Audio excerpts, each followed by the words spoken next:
Fans in Durham on a Friday night are excited about their Duke Blue Devils, and why not? They're undefeated and hosting 14th ranked Miami right now.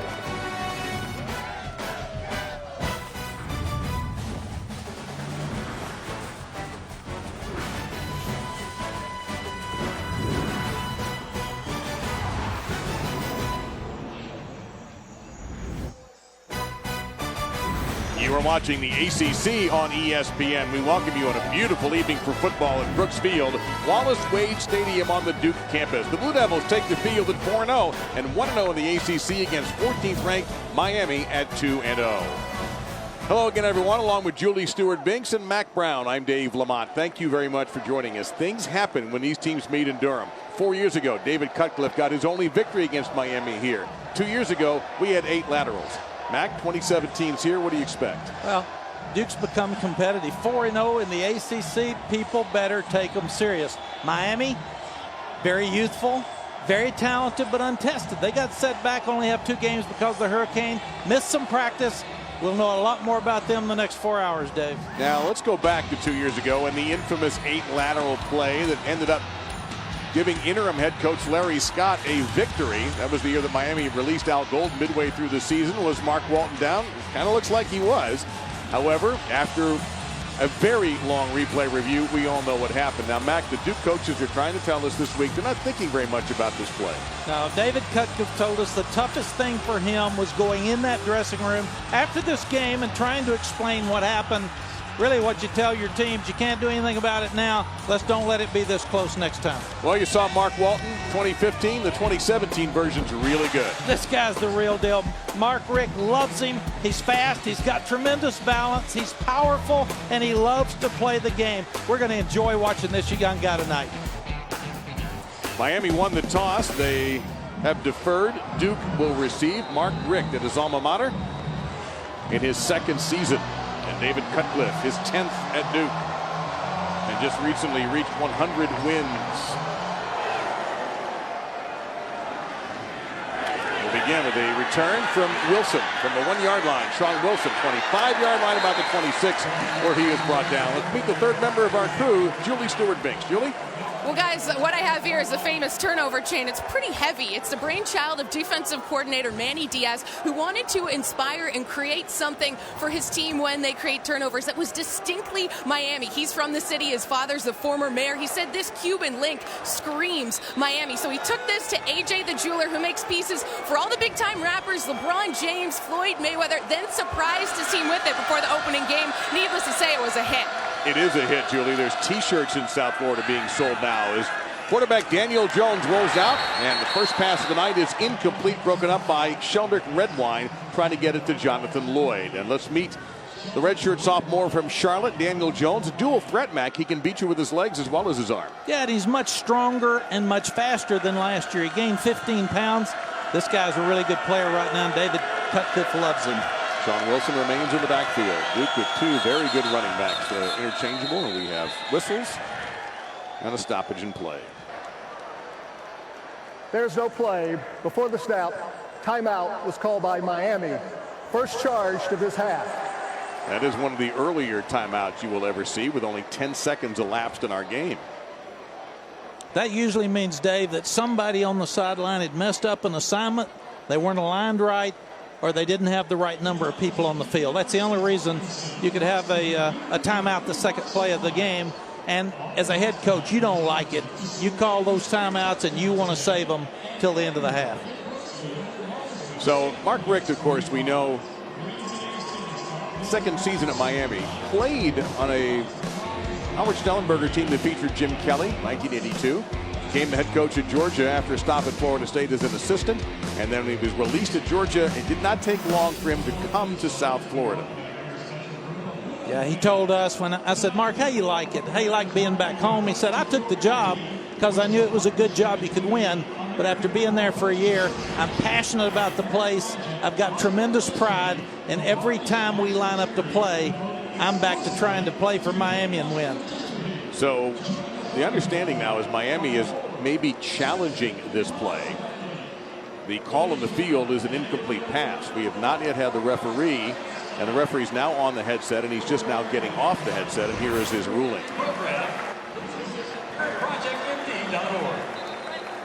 After review, the ruling on the field is confirmed of an incomplete pass.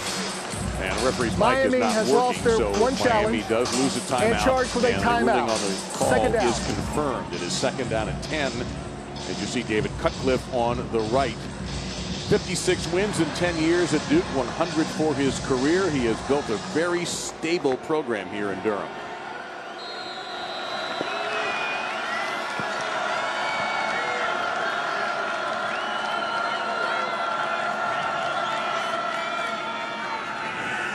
Slant pattern here. That's going to be a first down and more for Lloyd as he gets outside the 40 and down at around the 44-45 yard line.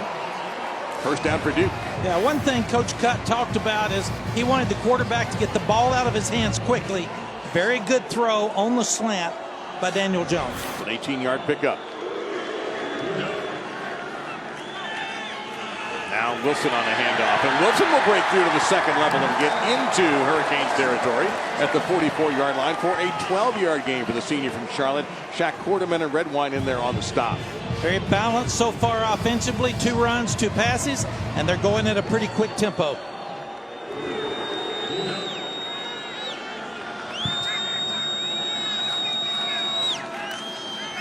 Play action fake here, looking deep down the field. Jones eludes one. He's got a little bit of running room, and he will be chased out of bounds by Quarterman, or by Michael Pinckney rather, at around the 37-yard line. Joe Jackson came in with the pressure, number 99.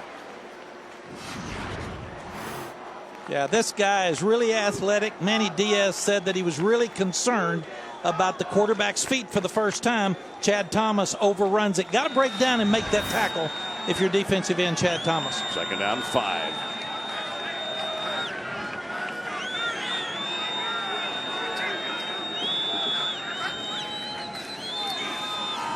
On the read, Jones will keep it, and he will get a first down, a 7-yard pickup. And Duke continues on an impressive opening drive. Well, Manny Diaz was right. Daniel Jones hasn't run that much, Dave, until tonight. There's a zone read, and he takes it up for another first down. So obviously they're going to make Daniel Jones' feet a factor in this game tonight. Sean Wilson stays as the tailback.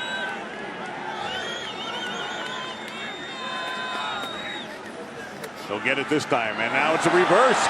Over to T.J. Ramming. Ramming gets a couple of good blocks and is brought down to the 28-yard line. A foul, a penalty flag.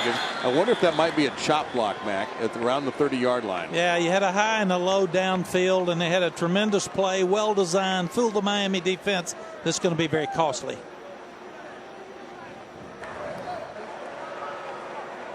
Personal foul, clipping, number 72 on the offense.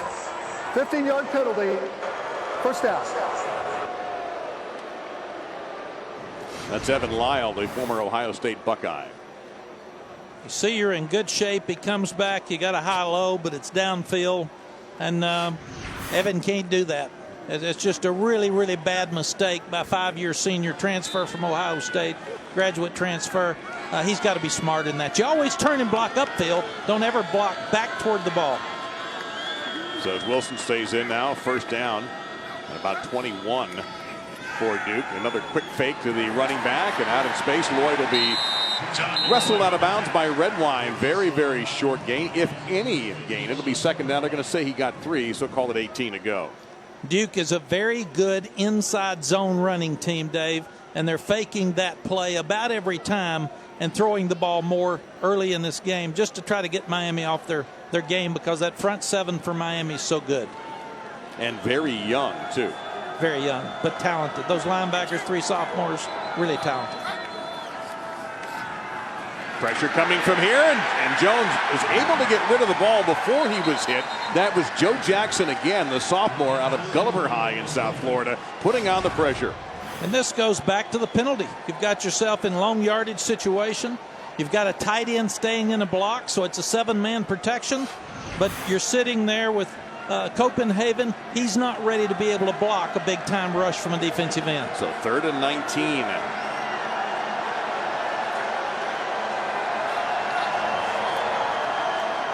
And they play conservatively, but look at Wilson bouncing to the outside. He will have very close to the mark.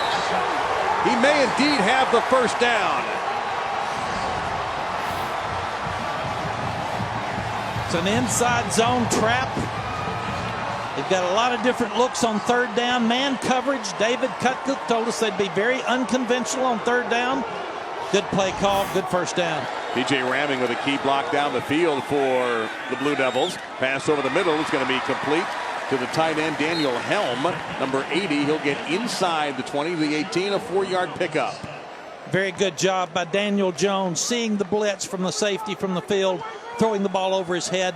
As David Cutcook said, getting the ball out of his hands quickly. Well, Miami has been vulnerable on third down defense this year, 52% of the time, and they gave up a 3rd and 19. On the option, Jones brought down right away. Is that Jackson again? Number 99. He is off to a fast start for the Canes. That's a loss of a yard. And now we're looking at 3rd down and 7.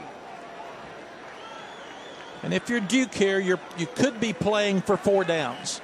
You don't want to kick field goals in this game because you know Miami's going to score. So you can get 2.5 to 3, 4 yards here, have a chance to go for it on 4th. Wilson motions out. Jones straight ahead on the draw. Gets a couple of good blocks, and around the 13-yard line, he runs into Shaquille Quarterman, number 55, and others in Miami colors. That's a gain of 6, and Mac, they needed 7, so here we are, 4th and short. Yeah, and you go for this ball game. You're 4-0. You want confidence for your players. Line up.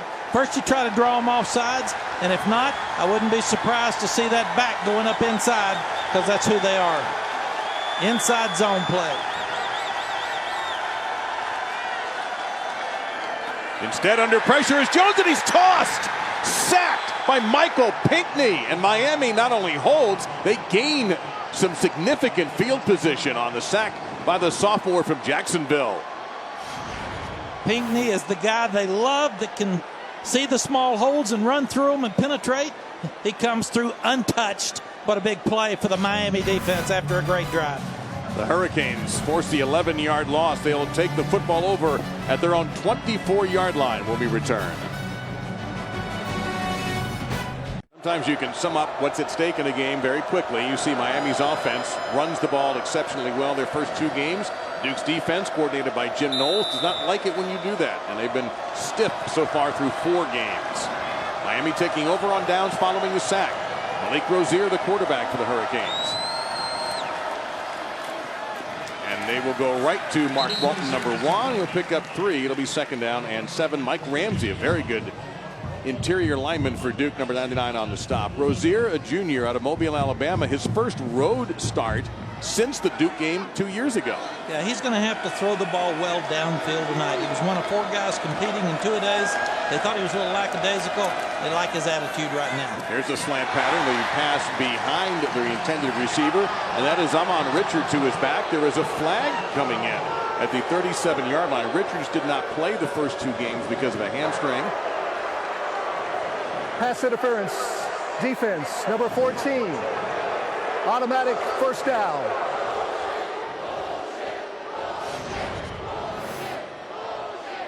You got bump and run man.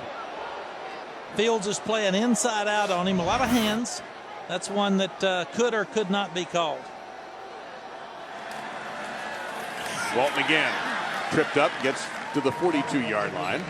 And an important tackle there by the very talented number 34, Ben Humphreys, the Californian, the junior, who had an interception return earlier this year versus Baylor.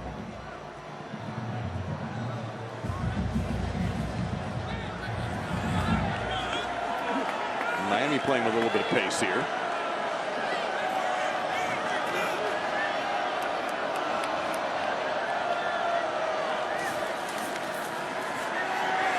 Rozier over the middle, and it's going to be complete. First down for the... Oh, my! First down and more for Walton. 25-yard line, and you see the gifts that Mark Walton may bring to the NFL. A really smart play of leaking Walton out on Humphreys. You got a mismatch with speed and quickness. Then they can't tackle him. I think we just got the answer about whether his ankle is well or not. We have a Duke player down, as a matter of fact, following that 39-yard gain. That's number 13, Jordan Hayes, a redshirt sophomore from Loganville, Georgia, on the far sideline right in front of the Miami bench. We will step aside while Hayes is attended to by the Duke training staff.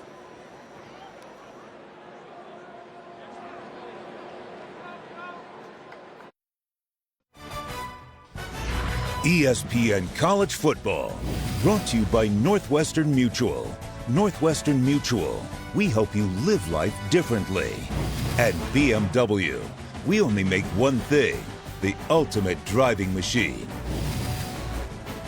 Class of 82, Mark Richt, and look at this group here. Vinny Testaverde, Kyle Vanderwende, of course, Jim Kelly, Earl Morrill, a Super Bowl champion, Mark Richt, and Bernie Kosar, all on the Green Tree practice fields. Mark just showed up at the wrong time. Yes, he did. He didn't get a ton of playing time down at the U. It wasn't even the U back then. Now the quarterbacks transfer, Dave. They don't stay that long. No. Couldn't have that many great ones. Wouldn't have had Vinny and Bernie, perhaps. Walton again, and this time he's going to be tossed in the backfield for a loss. So Hurricanes have had 5 plays from scrimmage. He has had the ball in 4 of them as Trey Hornbuckle making the stop for the Blue Devils.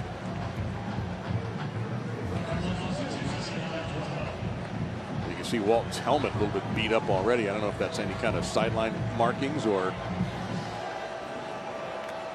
There were questions about whether his ankle was okay, and we think that long pass may have answered it.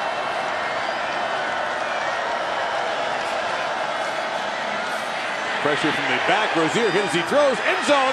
Is that a touchdown catch? Yes, it is. Braxton Berrios for Miami.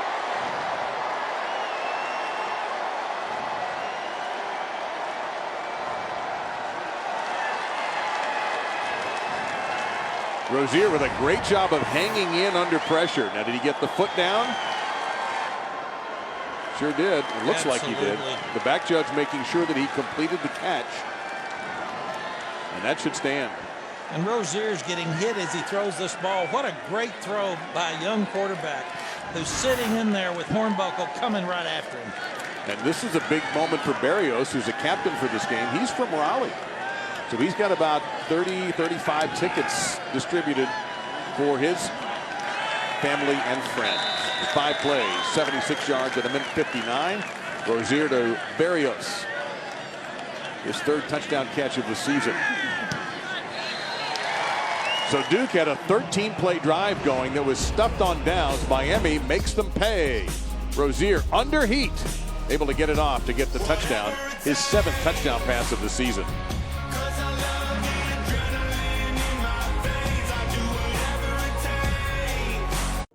Hurricanes are on the board early, Mac. How'd they do it? Well, they had a shallow cross, but you look right here. You've got the deep post by Berrios, and he just beats his guy one-on-one. One of the questions tonight is, could Duke hang in there with man coverage against Miami? And this is a bad sign for the Duke defense.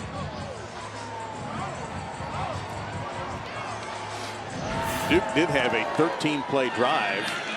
They ate up 4.5 minutes. And we will have a touchback here, but it ended on downs. We'll see if they can have some success the next time they bring out their offense. Coming up tonight at 10:30 Eastern. Following us on ESPN, we will have Sam Darnold and 5th-ranked USC in Pullman against number 16 Washington State. Both teams undefeated. You can see this streaming live on the ESPN app as well. Ought to be a lot of fun following us. Now, we talk so much about Darnold, Mac, but Washington State has a mighty nice quarterback as well. And Mike Leach's offense can move the ball. Should be a great game today. Jones gets that one off. It's going to be complete. Hit immediately, however, by Quarterman. Lloyd taking the punishment, also moving the ball about 4 yards. 2nd down and 6. These linebackers for Miami are young, they're fast, they're aggressive, and they'll knock you out. Fun to watch. Staying with Sean Wilson, number 29 of the tailback for Duke. They'll get it this time. Gets a couple good blocks. Wilson to the 34-yard line. He's going to be a yard short of the 1st down. Trajan Brady in there, Bandy, pardon me, number 2 for the Canes. So here's 3rd and short. It was a great job by the Duke offensive line picking up the interior X stunt for those big defensive linemen, Norton and McIntosh inside.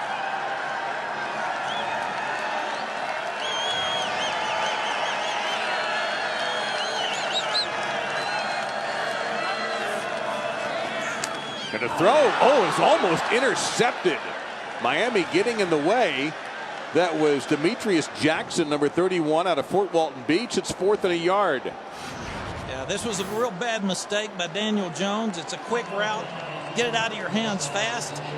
Just threw it on rhythm and didn't see Jackson underneath it. Mistake by Jackson. Got to catch that one, son. If you get it thrown to you, that's 6 points. He let the ball catch him. Braxton Berrios, who had the touchdown, is standing around the 25-yard line, awaiting the punt from Austin Parker, who handles both for Duke, plays kicking and punting. Berrios comes up, fair catch, 32-yard line for Miami. Let's check in at field level and Julie Stewart-Binks. Well, guys, Duke is debuting a real-time biometric platform with concussion sensors in the helmets tonight. An alert is sent to the medical staff when the helmet undergoes significant force in either a single or cumulative incident. It gives doctors a chance to pull players from the field if they find that they've undergone severe trauma. Now, I've been told that the players actually don't know these sensors are in their helmets tonight, as for it not to get into their heads when they play. That's a good point. Thank you there, number 34. Well, this could be a great breakthrough. We've talked a lot about concussions, and I'm so pleased that people are trying everything in the world to get better equipment to help these kids and this game be safer. Mark Walton, the tailback for Miami. Flags are down. Rozier's going to take a shot down the field for Richards. I believe he made that catch. Looks like he got the foot in bounds. Let's see if this play is going to hold up or not.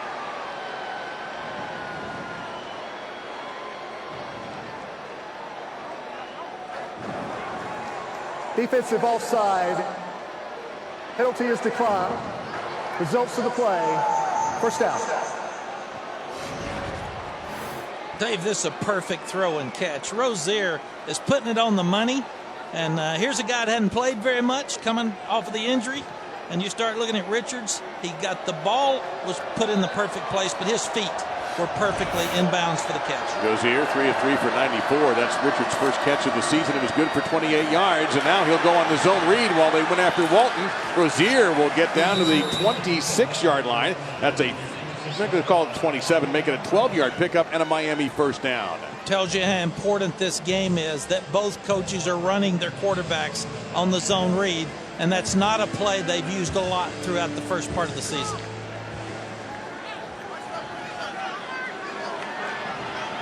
And the threat of giving the ball to Walton is another thing you have to always be alert if you're Duke, because Walton cleans the helmet of his quarterback, taking some of the turf out of there. Miami averaging almost 16 yards per play. Walton this time trying to find some room. He was patient. And Duke's defense, though, we mentioned, tough against the run. Joe Giles-Harris, number 44, and Mike Ramsey in there on the stop. This guy's so much fun to watch, though. He had nothing. And with his patience and his vision, he planted off the back foot, turned it up, and made 4 yards anyway. He is a junior. There is some talk that this could be his last season of college football. See what the NFL has to say about it in the offseason. A lot of scouts here watching him tonight. 16 teams are represented tonight, Matt. 16 NFL teams are here.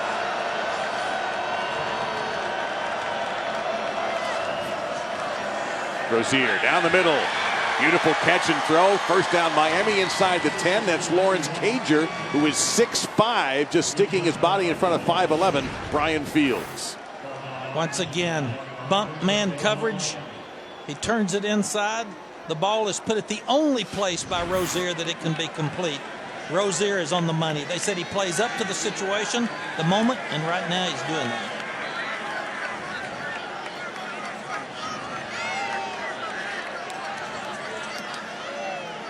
Could be changing the play. Plenty of time on the play clock.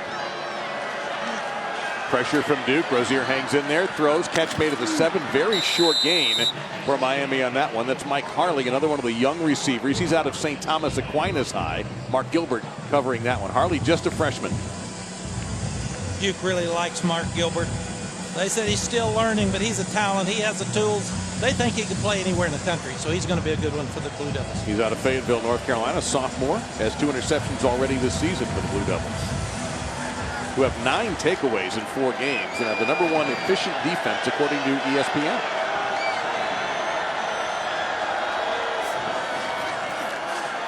Rozier, patient to the 2, to the 1. It'll be 3rd down and goal for Miami at the 1-yard line. Hornbuckle on the stop. And Miami playing quickly. Rozier trying to do the quick Peyton Manning style sneak. And he's in. Touchdown, Hurricanes.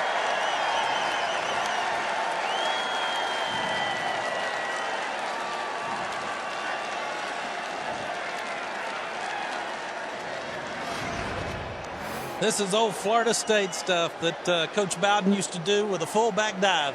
Get them lined up when you're down there on the goal line before everybody gets lined up. Get low pads, push underneath them, get your big quarterback in the end zone. So I've seen Coach Bowden do this against me a whole bunch. So this is a Mark Richt from the playbook from Bobby Bowden many years ago. That's true. He was an assistant at Florida State for several years before he took the job at Georgia. It looks like they're making extra sure in the replay booth. Tom Zamorski, the replay official, confirms it's a touchdown. So the Hurricanes go 7 plays, 68 yards in 2 minutes and 27 seconds. Key play was the pass to Amon Richards. And Miami off to a fast start in Durham. 14th ranked Miami, very strong in the early going.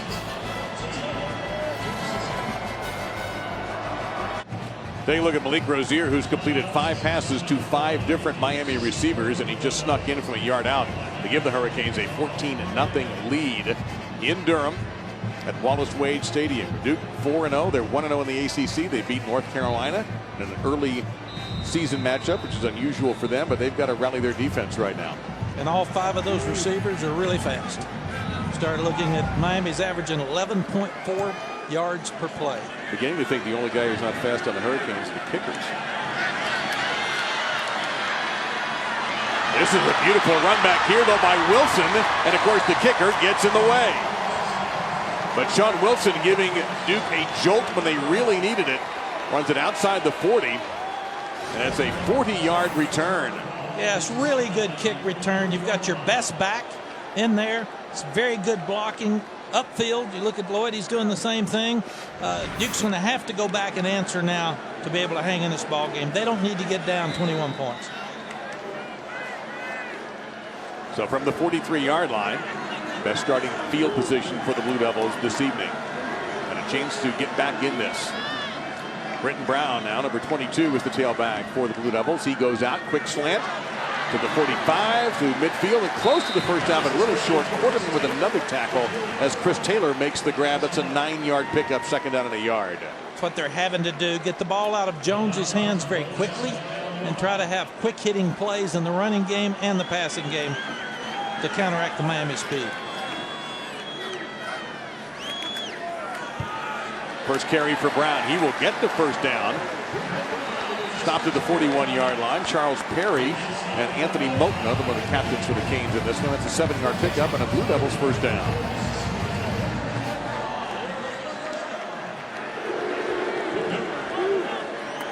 Brown remains in. Averaging 6 yards a carry, just a redshirt freshman. Pressure in on Jones, and he is going to be brought down. He was able to get a couple of yards when he was grabbed. By that time, R.J. McIntosh with the sack. Loss of a couple. Yeah, David Cutcliffe's biggest concern was trying to protect against these really athletic guys up front. And McIntosh gets through. They tried to get a deep throw then. You've got to get the ball out of your hands. Daniel, you can't hold the ball.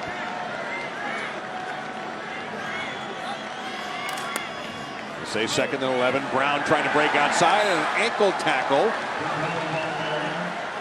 by Darian Owens, number 58, a redshirt junior. Yeah, these guys are so quick. The ball goes up inside by Brown, bounces outside. Linebackers all over it. He's even a backup. Miami can run. Earlier tonight, Duke converted 3rd and 19 by running the ball. Here they are, 3rd down and 13. Pressure coming at Jones. He's hit as he throws. The pass is caught. And apparently 3rd and long is their thing, Matt, because there's another first down. Beautiful catch by Taylor, and Jones really hung in there. What a courageous play by Daniel Jones. You're talking about playing quarterback, not being tough. He had to hang right in there with the guy coming right down on him, on his right side, turn the ball loose with a perfect strike. He's 6 of 9 for 55 yards. Redwine with the pressure. You notice he pulled up. Instead of hitting the quarterback, if he'd hit him, it would have been a penalty. And that's nothing on that play as Owens is there again. TJ Ramming made the catch, and he was brought down immediately. 2nd and 10.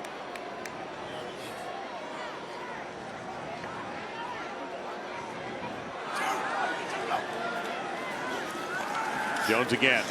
A little bit of time, throws quickly, passes in and out of the hands of 82, Chris Taylor. It'll be 3rd down and 11, but apparently Duke has, and we have a flag down now in the backfield. Personal foul, roughing the passer, defense number 7, 15-yard penalty, automatic first down. That's on Kendrick Norton.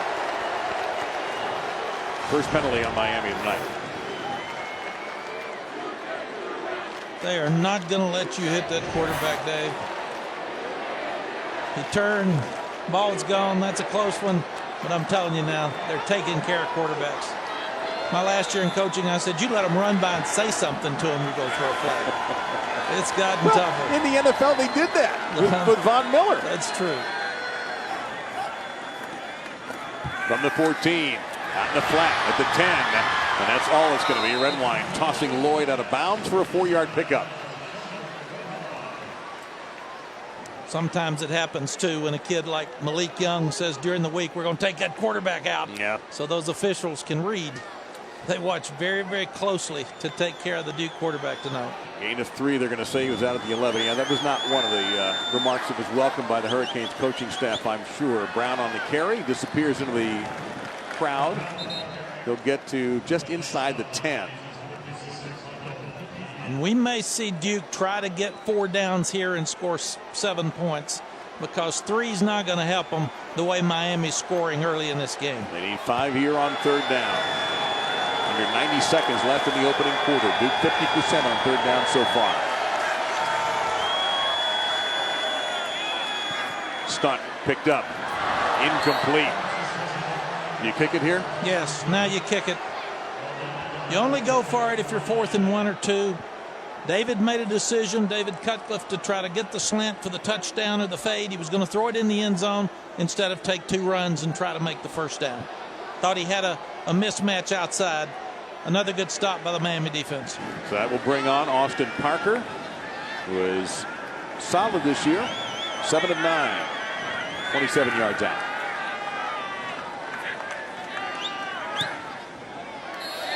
And he's 8 out of 10. Duke gets on the board with 1:13 to go as they celebrate by a unique lighting display. There is nothing wrong with your picture or your TV at all, or your phone. Allstate is proud to be part of the team that comes together to do good by contributing and participating in universities' general scholarship funds for each field goal and extra point kick. To date, Allstate has contributed millions in scholarship funds. And just like that, the lights are back to normal. That is an expensive and very good set of lights here.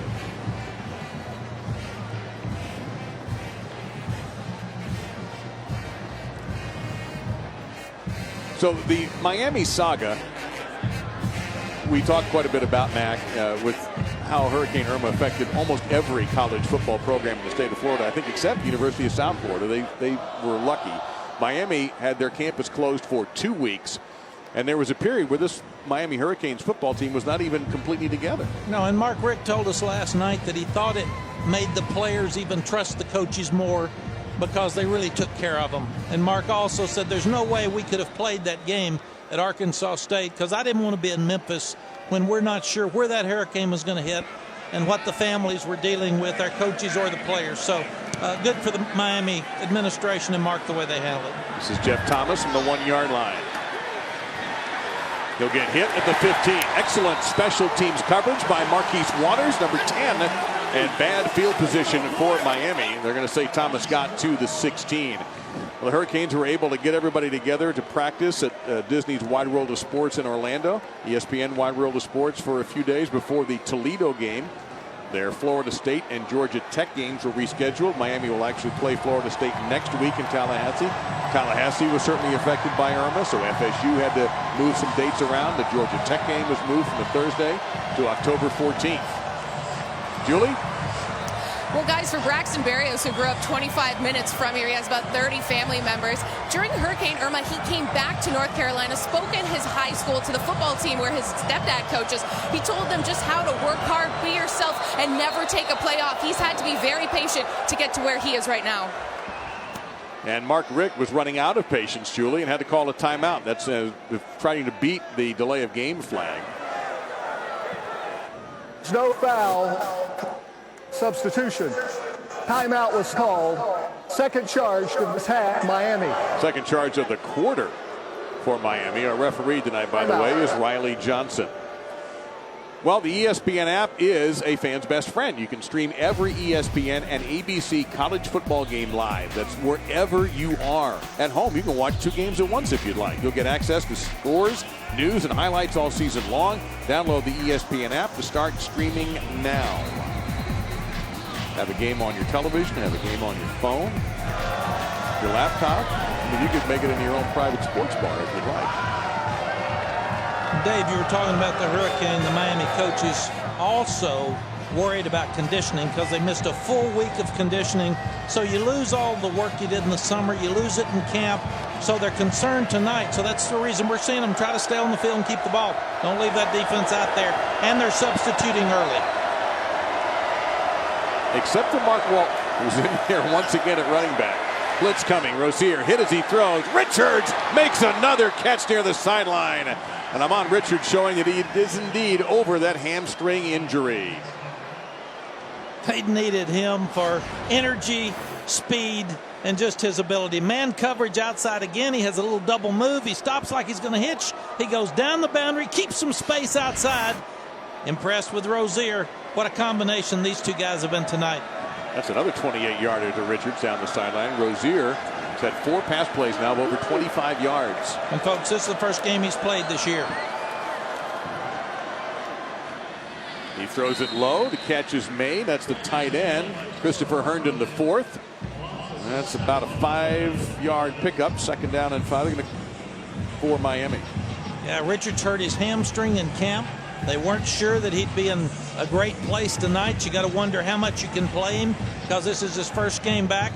But like Walton, he looks full speed to me, Dave.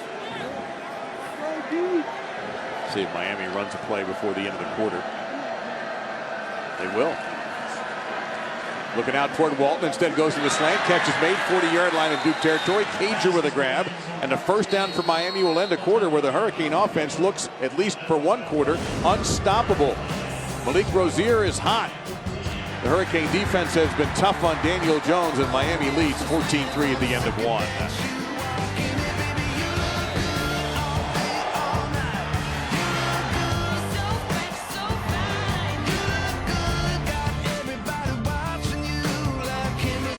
Second quarter about to begin. You take a look at Miami's defensive line, which has certainly been a factor in this game for the Hurricanes. They're looking to go 3-0. This is their first ACC game of the season for Mark Richt. These Canes are off to an impressive start. Malik Rozier, Mac, is red hot. Unbelievable. 8 for 8, 155 yards, a touchdown, and 3 rushes for 20 with a touchdown. He's hit 6 different receivers. Play action fake to Walton. Trying to get away from the Duke rush. He's not going to be able to. And a sack for the Blue Devil front four. Trevon McSwain coming in with the stop. Yeah, they brought an extra guy that time. You can tell that Duke's having trouble getting to the passer with 4, so they had to bring a 5th guy, and they brought the linebacker. And Harris gets back there along with some others, so now they've got Miami in a 2nd down and long. Good defensive call by Duke. They felt like they had to bring pressure early, having trouble covering man-to-man.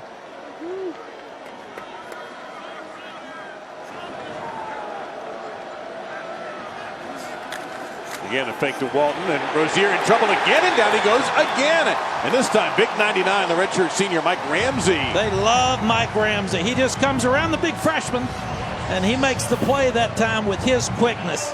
You start looking at Donaldson. He's one of the best young linemen in the country, but he couldn't handle Mike Ramsey's quickness. Kind of swims to the outside. He's a captain. Guys have to stand up for this Duke defense now and get a stop, and they've got him in 3rd and 20. 4.5 sacks for Ramsey now on this season.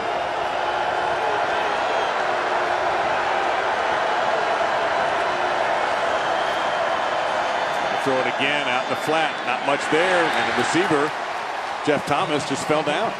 So 4th down and long. Gilbert was in coverage. And Miami is stopped for the first time tonight. Yeah, came after him on 1st down. Unlike the other downs in this ball game. Good change up by Knowles, the defensive coordinator. That time backed off, played some zone. Good tackle in space by Gilbert. You get Zach Fiegels, a freshman from Ridgewood, New Jersey. And yes, his dad was Jeff Fiegels, former Hurricanes punter and a longtime punter in the NFL. Sean Wilson back deep at the 10. This is a high kick. Lands and hooks out of bounds inside the 10-yard line. A tremendous job by Fiegels. Nearly 5 seconds of hang time on that, and Duke has poor field position when we return.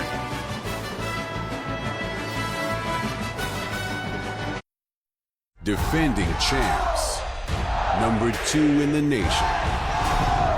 At the end of this tunnel, none of that matters.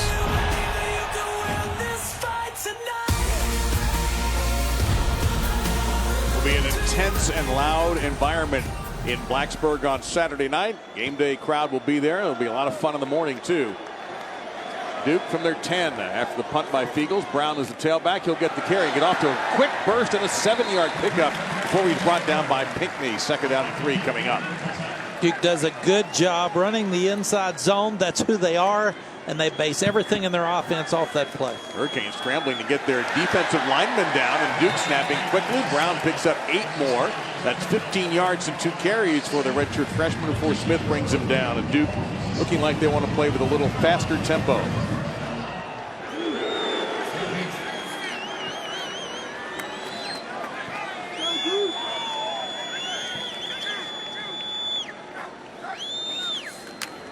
Brown again. Big hole opens up for Brown, and he'll pick up another chunk of 8 before McLeod brings him down. 2 yards to go on second down. Yeah, you can see they're spreading them out with wide receivers. Got one linebacker in the inside and hand the ball up inside because they've got good numbers inside. Got enough guys to block them. Averaging 5 yards a pop is Brown. 3 straight carries.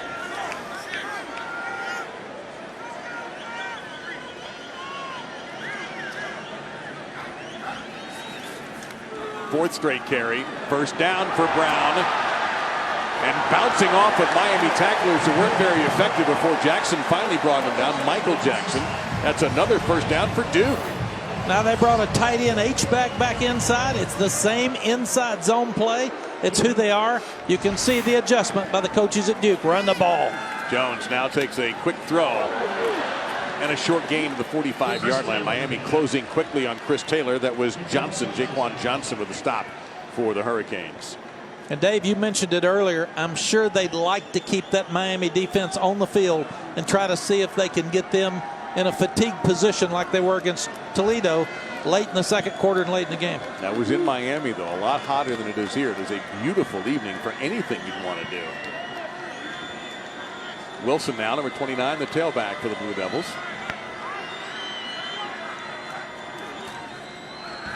Quick throw, catch 50-yard line and into Miami territory. Taylor with yet another catch as he is driven out of bounds that time by D. Delaney. That's a 7-yard pickup.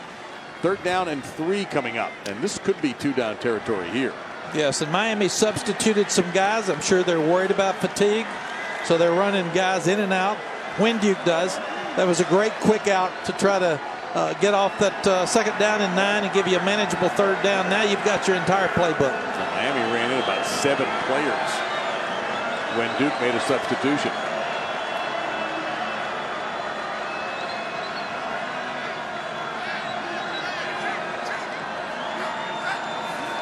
Pressure coming from Miami. Quick throw right over where the blitzer was. The catch made by Copenhaver. And it's a first down.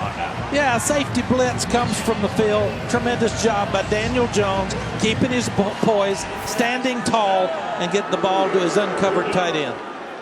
After the catch by Copenhaver, actually, 3 out of 6 Duke on third down.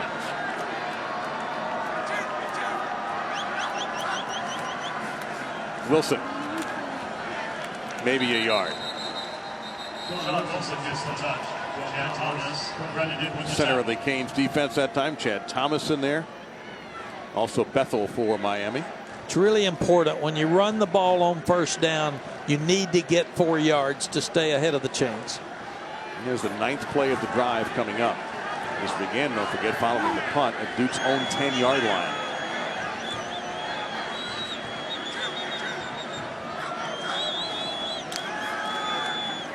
Wilson going to have to improvise, and his pass hit McLeod in the backside.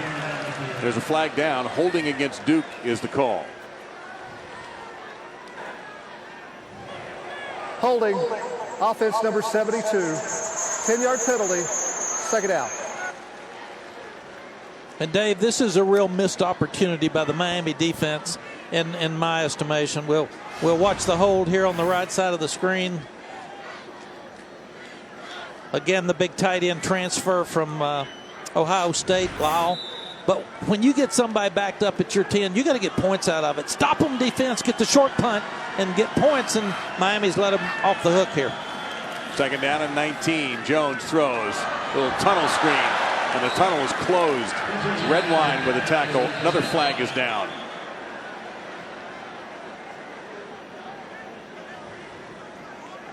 That's in the interior.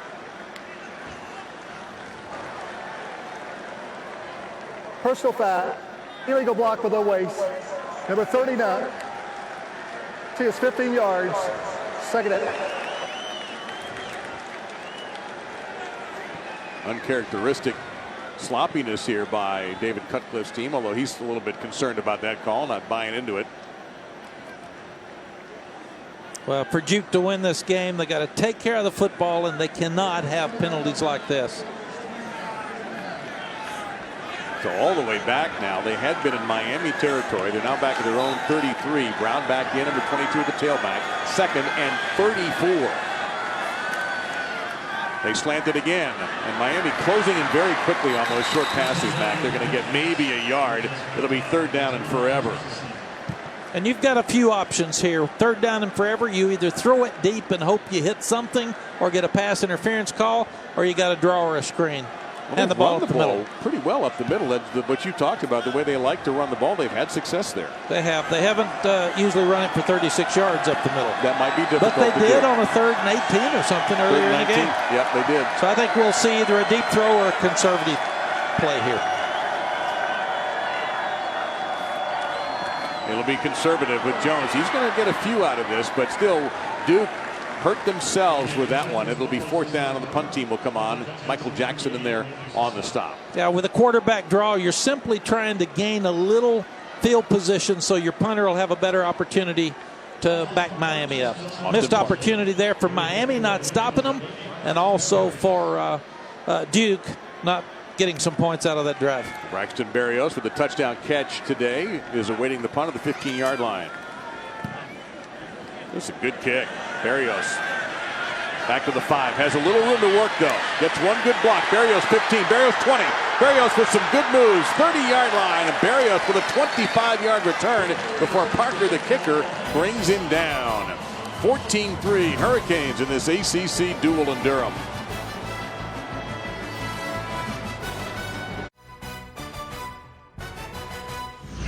ESPN College Football, brought to you by Allstate and the Allstate AFCA Good Works team, recognizing athletes for their charitable work. Visit ESPN.com/Allstate to learn more. 1942's Rose Bowl was not in Pasadena. Don't forget, that was not too far after the Japanese attack on Pearl Harbor. So the game was moved right here to Durham, North Carolina. It was Duke and Oregon State. Oregon State won the game. And then things went, fortunately, eventually back to the Rose Bowl in its natural home. But one time, the only time that game has been played outside of Pasadena. Miami taking over after the return by Berrios. Walton been the only tailback for Miami so far. We haven't seen the sophomore Travis Homer yet.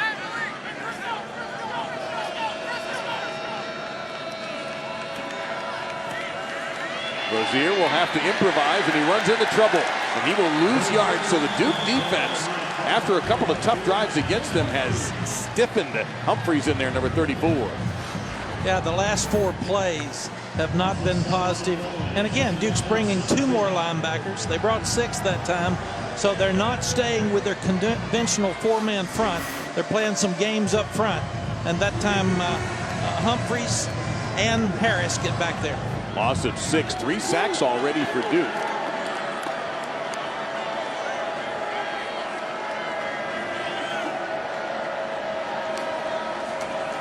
Rozier looking for time, under pressure again, hit as he throws, and the ball is dropped It'll be 3rd down and 16, incomplete. Walton was the intended receiver. Humphreys in coverage.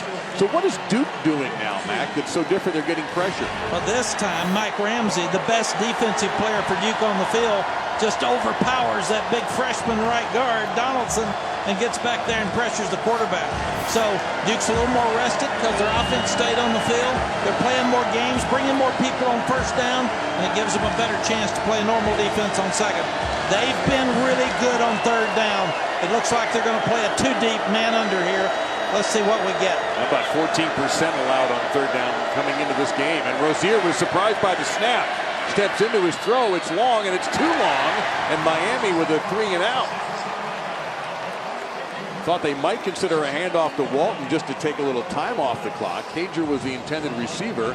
That was a very short possession for Miami. Rozier has missed his last 2 passes after starting 9 for 9.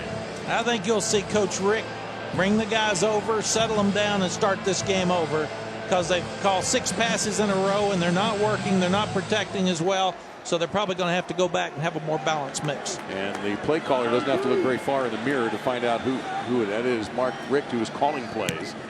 High punt from Fiegels, a little short. Wilson will step in. And I thought he did make a fair catch signal, and the officials caught him. Wilson tried to fool him, but still excellent field position for the Blue Devils. They hurt themselves last time with penalties. They get another shot at Miami's D when we return.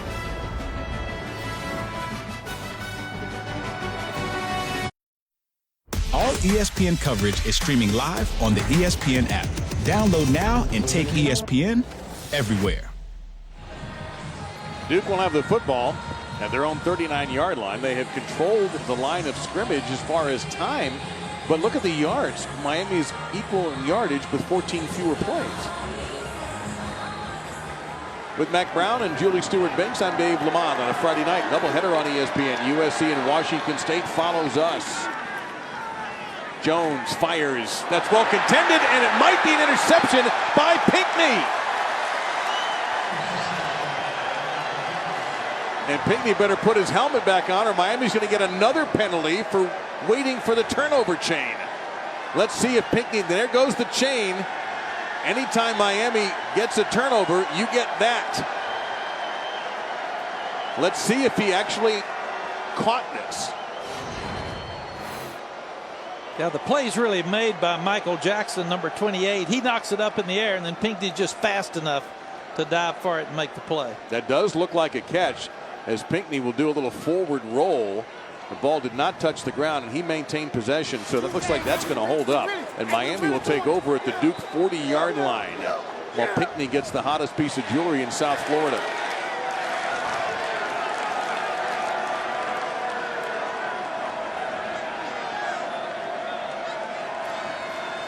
Well, that is just a level of athleticism that is hard to match from Walton right there.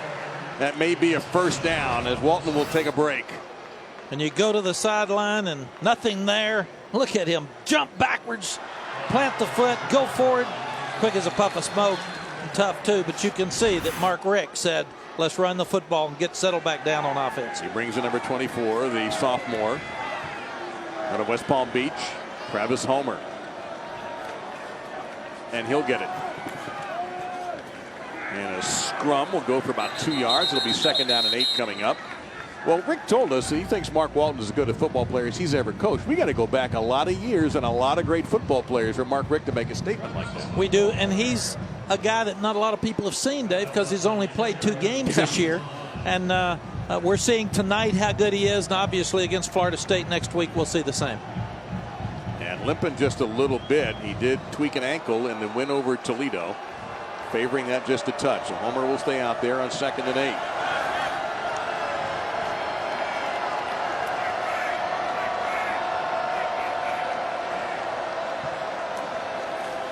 Rozier, he'll throw a slant. Incomplete. Well defended. 2 Duke defenders over there. McDuffie and Gilbert trying to get it into Harley. It'll be 3rd and 8. Yeah, this would be a tremendous stop on 3rd down for Duke, because you've got to play sudden change defense and go out there and stop it, put it out right now. They've been great on 3rd down. They've been as good as anybody in the country. Let's see if they can come up with a stop here. Miami is 33% on third down, and that's actually good compared to the way Duke has defended this year. 14% coming in to the ninth. Duke brings their unconventional defenses on third down. Looks like we may have two deep here. No, they're bringing safeties. They're bringing a lot. Rozier throws. Caught. Berrios to the 5, to the pylon. And no touchdown signal. They're going to say he's out of bounds at the 3.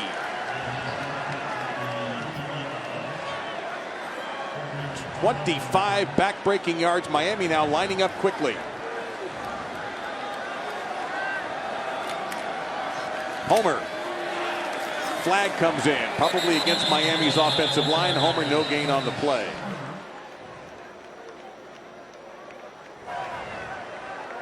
Holding.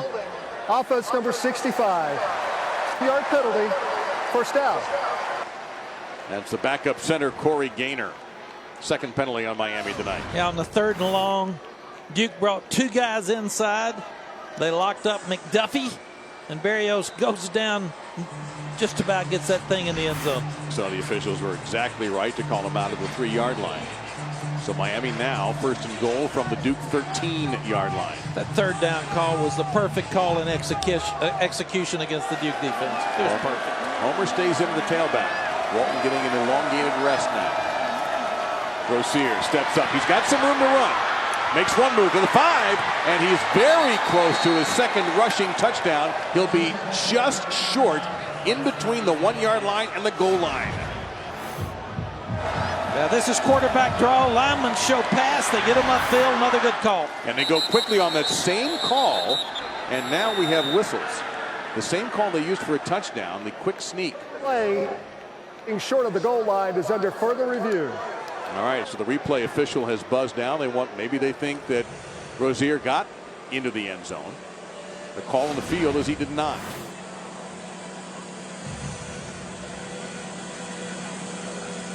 Ooh, the very tip of the football there, Mac. This is going to be an interesting review. He leans out. His elbows touch. His knees do not touch. My first thought was the call on the field is correct, or was correct. I don't know if that is going to be enough of that perfect evidence to overturn this. Great effort by Rozier reaching out. I think it's a touchdown. Just have to break the plane with a football. And that angle looked like the ball hit inches before it got to the line. Better angle. What? These camera guys do such a great job of showing us. We have a better angle than the officials. Don't tell. Oh, yeah. Nope, now there, that's short. He's short. He's short. If you went with just the other angle, the reverse angle that we had initially, it looked like the ball crossed the plane first. Yeah. Miami may actually gain about 1.5 inches on this spot, but that's about it. After review, the ruling on the field stands. Second down. So I don't know if Miami can bust out that quick sneak again. We'll see what they do. Walton comes back into the game for the Hurricanes, number 1.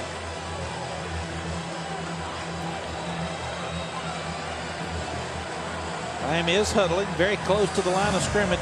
You don't want to be offsides here. You don't want to have a motion penalty. Look, they got a big body in the backfield here. And they just try to go for the push with Rozier.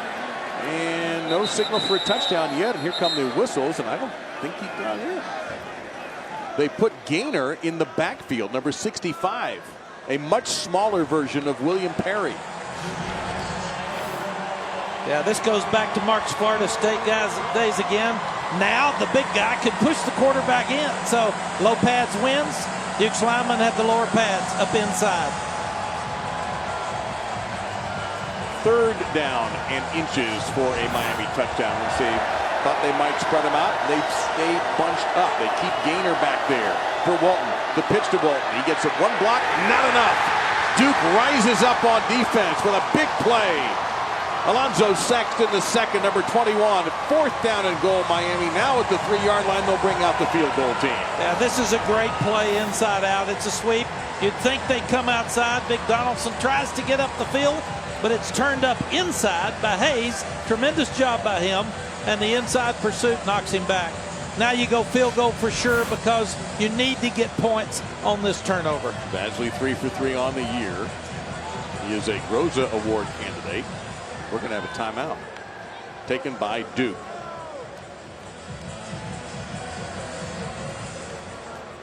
And you see David Cutcliffe, first of all, put your headset on. So he's coaching coaches right there, Mac. Absolutely. You're bragging on your defense, your defensive coaches, because they got to stop after the turnover. It's called sudden change in coaching. It's very important. Then you probably got the wrong number of people on the field for the field goal. You still had your alignment for the goal line defense out there, so you had to call a timeout and stop. So he's bragging on them at one point and yelling at them at the other. That's what head coaches do, Dave. We can't wait to get to our hotel this evening to catch the game following us on ESPN at 10:30 Eastern. It'll be USC and number 16 Washington State, 5th ranked and 16th ranked in this Pac-12 matchup. Both teams undefeated, and of course it's streaming live on the ESPN app as well, so we can actually have it on the car while we are going back to our hotel. 20 yards out for Badgley, high snap, and Miami will get 3 out of the turnover. 17-3 Hurricanes, 3:13 remaining in Miami's first ACC game of the season. Duke 1-0 in conference play.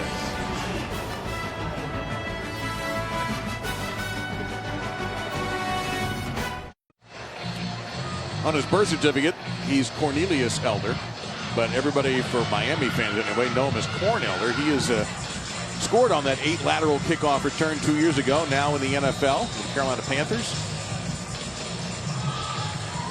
We've heard there is a Brad Kaaya sighting, and we understand there may be a Clinton Portis sighting on the Miami sideline as well.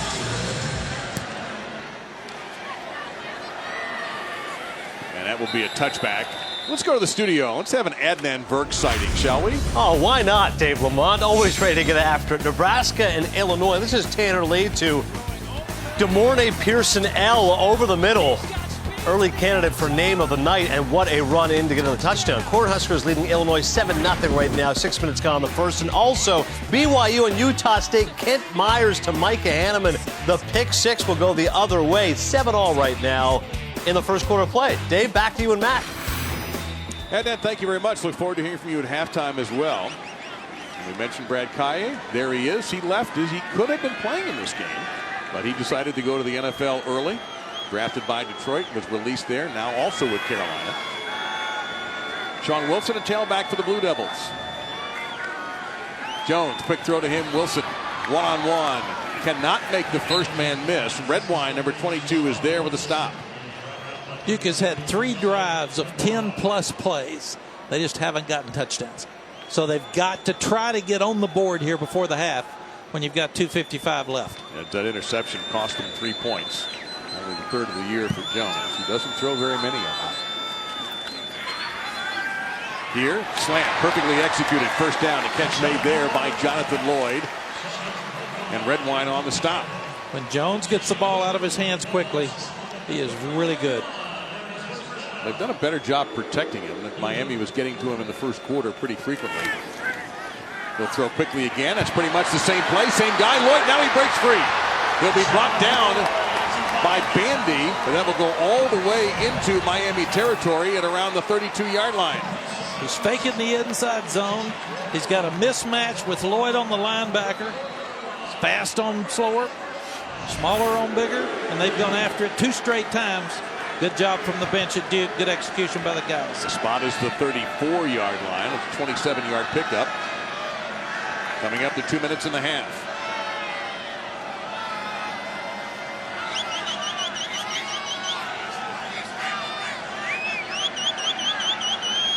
Down to 5 to snap.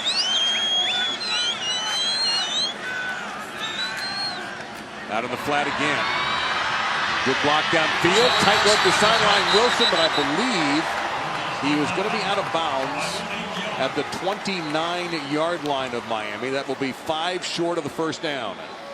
These guys in space for Miami can run. They're hard to block downfield. You can see him turning up. Stepped out right there with his inside foot.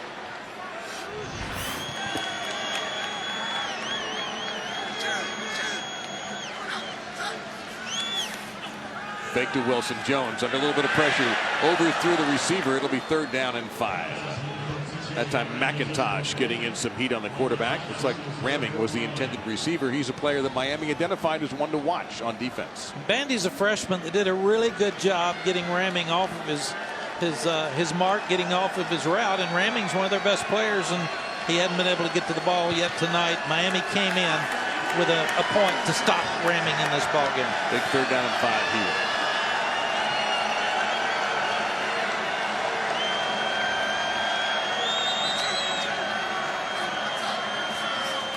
Miami brings pressure from the outside. They go underneath, and that will be a first down for Duke. And a little pushing and shoving afterwards between two players. No flags. The officials just break it up quickly. Lloyd with another catch for Duke. So if Ramming can't get going, certainly Lloyd is. Well, and when they try to double team or match up Ramming, your matchup is to go to Lloyd on a linebacker.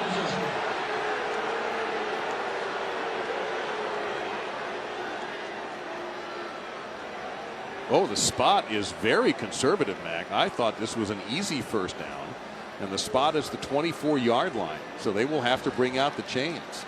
Well, and if you're the Duke sideline, you're already talking about what play you're going to run on 4th down.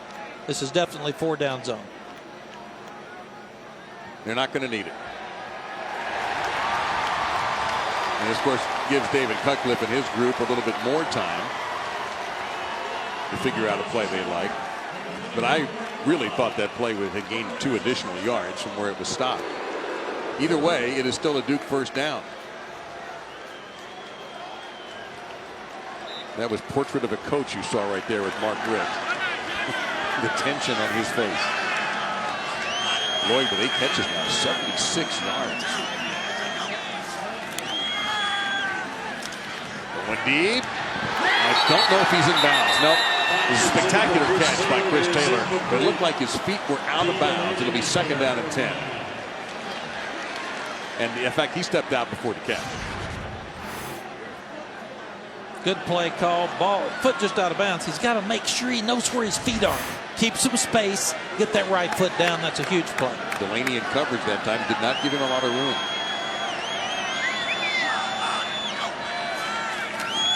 Jones to the 20-yard line. Lloyd with yet another catch, brought down inbounds at the 18-yard line. A great tackle by Redwine in space. The Duke now gets to the 18. They need 4 here on 3rd down. You need at least 3, but you're trying to get a touchdown here to take momentum into half.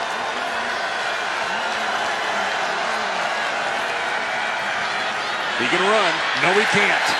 Brought down by Kendrick Norton, the junior from Jacksonville. Short the first down, Mac. What do you do here? You need about 4. Well, you've got to go for it. And you're probably going to do an option route. Might move your quarterback a little bit, but they've been good to Lloyd. I think they go back to Lloyd on the inside slanter option route. Clock's running here. Duke does have 2 timeouts. We're under 30 seconds. So David Cutcliffe has a plan, and we're going to see what it is here shortly. Looks like he wants to bleed clock. He may be thinking about taking the 3 and going in with some momentum.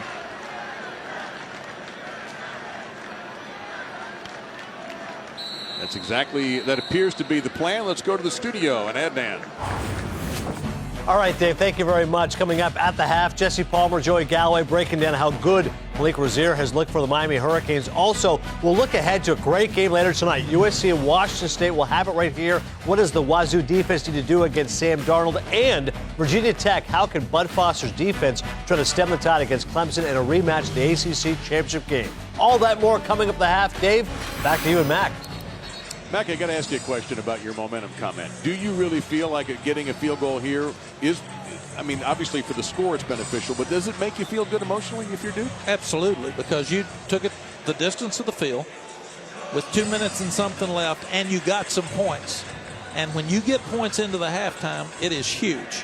And it gives you momentum coming back out the second half. If they try to get this and don't get it, it's really devastating because you go in with 3 points on the board and feel like you've lost. So David's trying to reward them for a good drive. 36 yards out. Miami will take a timeout here, their last. Before we join Adnan and the gang, let's go back to some of the key plays of this game for Miami defensively, and that's they have been after Jones, particularly in the first half. So it's 4th and 1. They didn't make it. Then the Duke defense steps up here, and they hold them on the goal line and make them kick field goals. And those third down situations have been really, really key. Duke hasn't made a 3rd and 1 and a 4th and 1, Dave, which could have kept momentum and kept the ball for them. Miami was moving the ball so well by throwing it.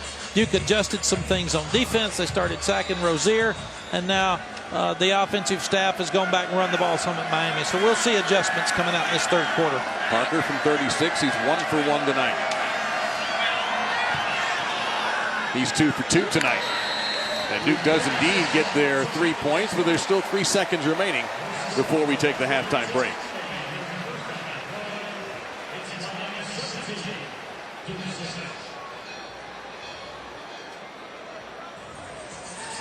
Mark Richt with a little praise for his team, and we'll see if anything special happens on the kickoff. Speaking of kickoff, how about kicking off your Week 4 NFL Sunday with ESPN, because we've got a new time and a new team. Sunday NFL Countdown at 10 a.m. Eastern with Rex Ryan, Charles Woodson, Matt Hasselbeck, Randy Moss, Mort Shefty, and of course, Samantha Ponder. We'll have all the early breaking stories, injury updates, preview every game right at the kickoff, streaming live on the ESPN app. Of course, we talk about the Hurricanes in the NFL, 60 of them. We've had 1 retired player and 2 active players. USC on top, then Ohio State, the Florida Gators, and Alabama. That was really a win for both coaches. Mark Richt's going to say, gosh, great job, guys. You held them to a field goal.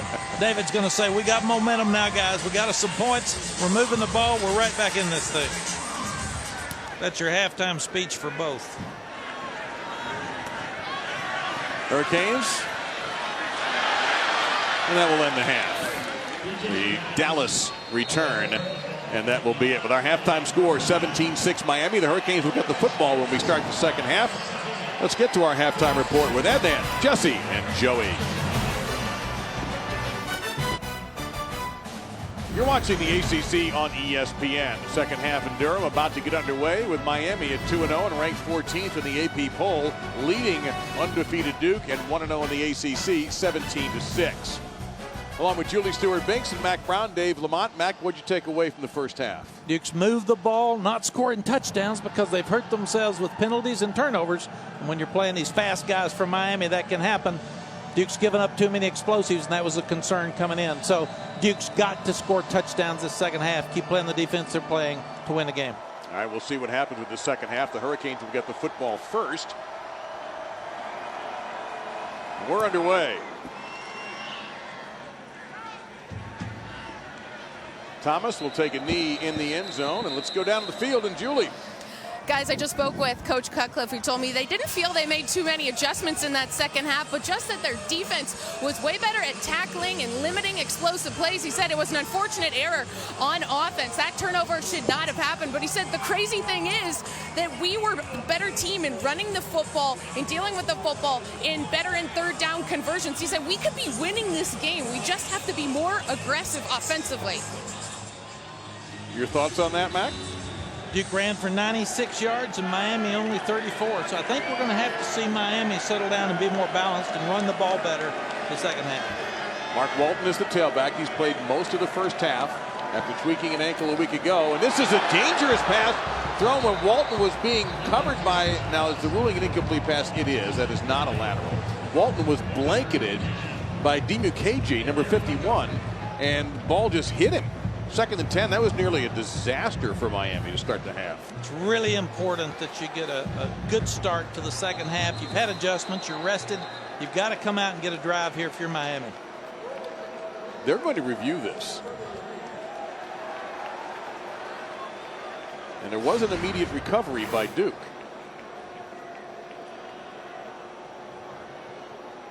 So if it's a lateral, it's a live ball there. If it's an incomplete, if they rule it a pass, the ruling on the field is an incomplete pass. See, the official at the top of your screen calls it incomplete. This one is so close. It is right on it.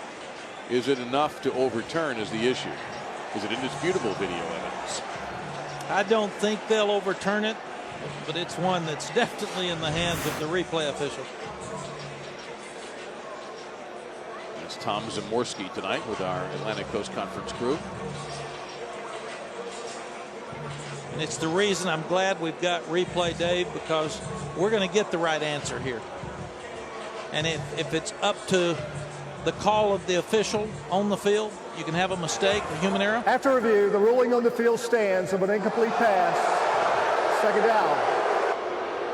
And 10. So Mark Richt and his Hurricanes team avoid disaster. Meantime, Malik Rozier started 9 for 9, and since then he's gone 1 for 5. He's had a lot of pressure. Duke's done a good job of dialing up defenses to bring pressure, and then in some cases having the four-man rush get there. They stunt here. Now they run it out to Walton again. He beats a couple of defenders. Walton will get out to the 32-yard line. That will leave Miami looking at 3rd down and 3. I think we'll see the Miami coaches get it back in Walton's hands more. He only touched it a couple of times the second quarter, and I think that ankle is probably well. Rozier looking. He has room for the first down. He'll get it. He'll get hit hard at the 37-yard line and driven to the ground, but he will move the chains.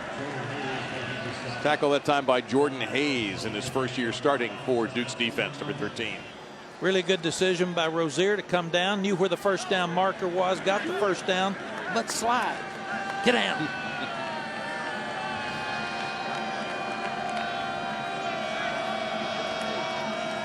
Pressure up the gut. Walton throws, slant, incomplete.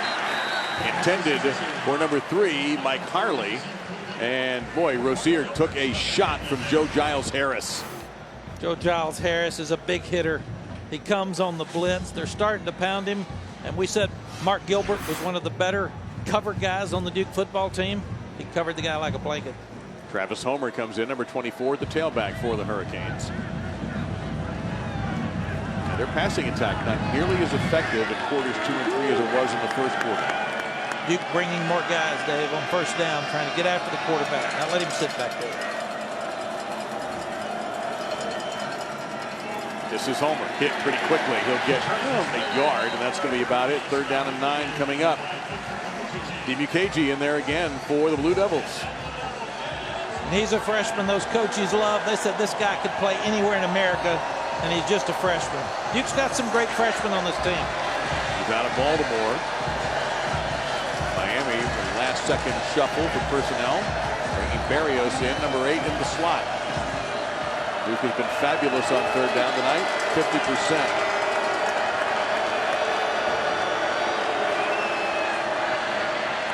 Tunnel screen. Cager, maybe a yard. And after giving up 1 first down, Ramsey there on the stop, and Duke will force a punt. Well, Miami came up with a play that's really good against the all-out blitz. They thought they would catch them in the blitz. Duke did a good job of dropping back in too deep zone and making the play in the middle of the field without turning up. Huge stop for Duke, because now they take the momentum after the 3-point field goal going into halftime and try to get it back to a shorter score here if they can get 7. Eagles punting to TJ Ramming, who's out there for the first time today as a punt returner. This is a really high kick. Ramming makes a fair catch signal and muffed it, but got it right back at the 19-yard line. 5.1 seconds of hang time for Feagles, covering 42 yards. Here comes Daniel Jones and the Blue Devils offense when we return.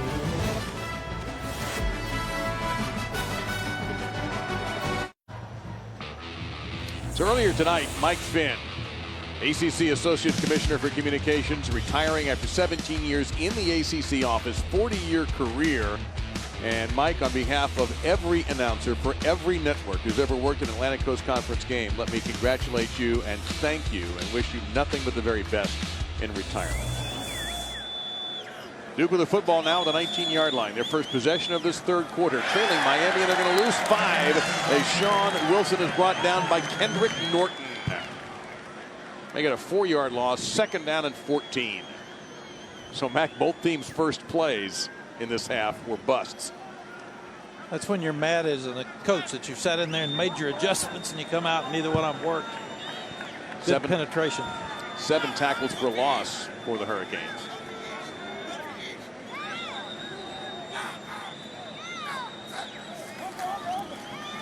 On the option, Jones will keep, and he'll turn up. Gets a couple of good blocks downfield and gets hit at the 29-yard line by Johnson. That's going to be a first down. Gain of 15. Yeah, Jones runs a speed option to the field. He reads 53, and he's going to pitch the ball off McLeod. He didn't take the bait. He didn't take the cheese, so he turned up. Huge first down for Duke. See his numbers on the night for Jones. Wilson stays in the tailback position. He'll get it here. Goes off the right side to the 35. Jones, and he'll get a first down at around the 40-yard line before he is shoved out of bounds by Pinckney. You can see at halftime, Duke decided, come out and run the football. When we've run the football and not made mistakes, we've had opportunities to take it down and score. Wilson again, right up the gut, into Miami territory.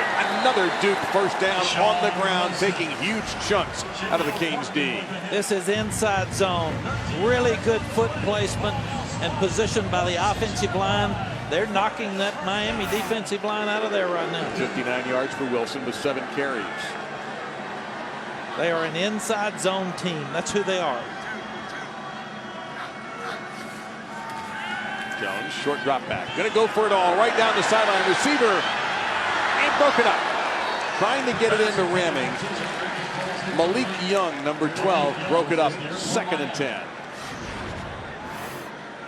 Miami is going to put Malik Young on ramming all night. They haven't gotten the ball to him. It's the best corner against the best receiver. Really good defense by Malik Young, turning back and batting the ball away. Young will check out. I'm sure Duke's coaches have noticed that. Matchups are key in football, and that one's working so far for Miami. Option again. This worked last time. This time a pitch. High pitch, and Wilson did a yeoman's work just to hang on to that. He is gang tackled after a 1-yard loss. Zach McLeod led the parade. Mac, you had a great experience today in a conversation with Duke basketball coach Mike Krzyzewski, a wide-ranging conversation covering a lot of things about Duke, because we have a Blue Devil player shaken up. Yeah, Mike's been a great friend for about 30 years. And I talked to him about how football and basketball can coexist at a place like Carolina, where I was with Coach Smith, and like he and David Cutcliffe here. And he said his advice to David, he recruited him to come here. His advice to David was stay in your own lane. Recruit kids that want to come to Duke and love Duke and go to those schools. You don't have to be brilliant, but you got to be smart. You got to have good character. You got to have good work ethic, and you need to be a good athlete. And he said David Cutcliffe is making that work. He also loves his athletic director. We look at all these new facilities for Duke. He said Kevin White is a superstar in the athletic director business. We had a chance to go someplace where you weren't allowed to go, and I'll explain that in a minute. And when you understand why, you'll get it. 3rd and 9 here. Brown is the tailback after Wilson. Fortunately, he jogged off the field under his own power. Jones under pressure, swallowed up by the Canes D and sacked back at the 46-yard line. Chad Thomas brought the lumber that time for Miami. Yeah, you've got to have great position if you're an offensive lineman. And Chad came up inside of the best offensive lineman for Duke, Austin Davis, the center, and pressures him to make the tackle. Thomas hit him first. Demetrius Jackson finished him off for Manny Diaz's defense. 3 sacks for each team. Once again, Duke got some yards. They've got to start getting in that end zone. Low snap. Parker with a kick. Barrios, fair catch. 15-yard line. 38-yard punt. So where was Mack Brown? How is it possible that Mack Brown was barred from someplace? We'll explain when we return.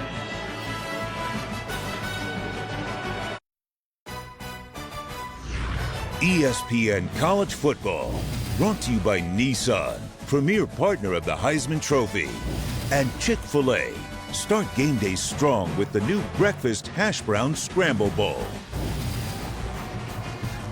Yes, Cameron Indoor Stadium is a place where Mack Brown was not allowed to go. But Mac, you have to explain the story. Well, Coach Smith wouldn't let me go. Our basketball coach at UNC said they'll kill you over there. Those students will have chance. But Coach K invited me, so I'll go back to a game maybe next year. See, now you can go in there and they're not going to give you a hard time. At least not too much of a hard time for your days at North Carolina.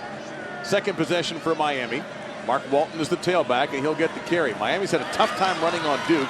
Walton will get a solid 5 there. Second down and 5. Saxton on the stop. Both defenses got some rest at halftime. They've come out, and they've gotten stops and gotten the offenses off the field quickly. Duke again bringing an extra player on first down, not allowing Rozier to sit back there and have plenty of time.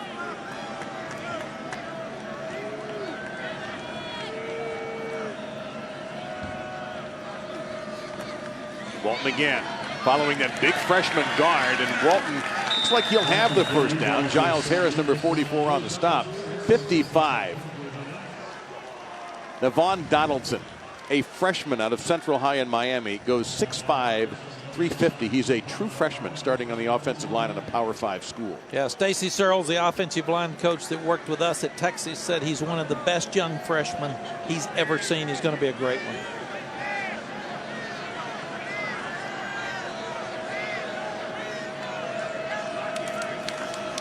They stay on the ground. Walton this time goes left side. He'll get a yard before he's dragged down. Second down and 9. So Miami slowing things down a little bit, almost stealing from what we thought the Duke playbook might be. And trying to run the football and settle your quarterback down. Get the big bodies on those Duke bodies up front. Keep the blitzes in the games that the Duke defense are playing from being as effective. But now you've got a second down and long. And it's also never a bad idea to give the ball to Walton anyway.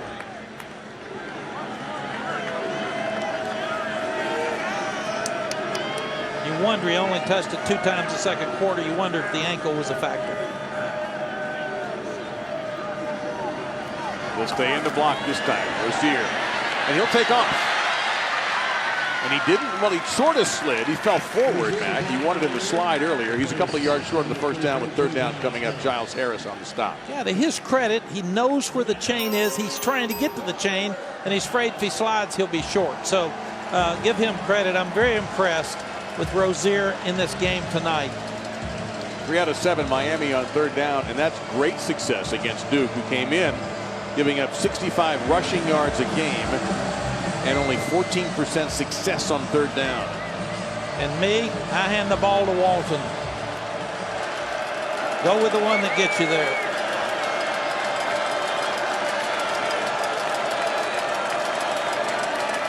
Instead, it's Rozier back to pass. Deep drop, throws underneath. He gets it to Walton. Midfield, 45. Into Duke territory at the 41-yard line. So they got it to him, Coach, just in a different manner. Well, they did, and it was a great call by Mark Richt. He got a matchup, and everything in football is about matchup. He got it to the big defensive end, and there's no way he's going to cover him. They dropped off. He ran an inside route, very similar to what he did to Humphreys early in the ball game. Huge first down for Miami. Get the best player, get the ball in your best player's hands. Mark Richt pretty hot about something.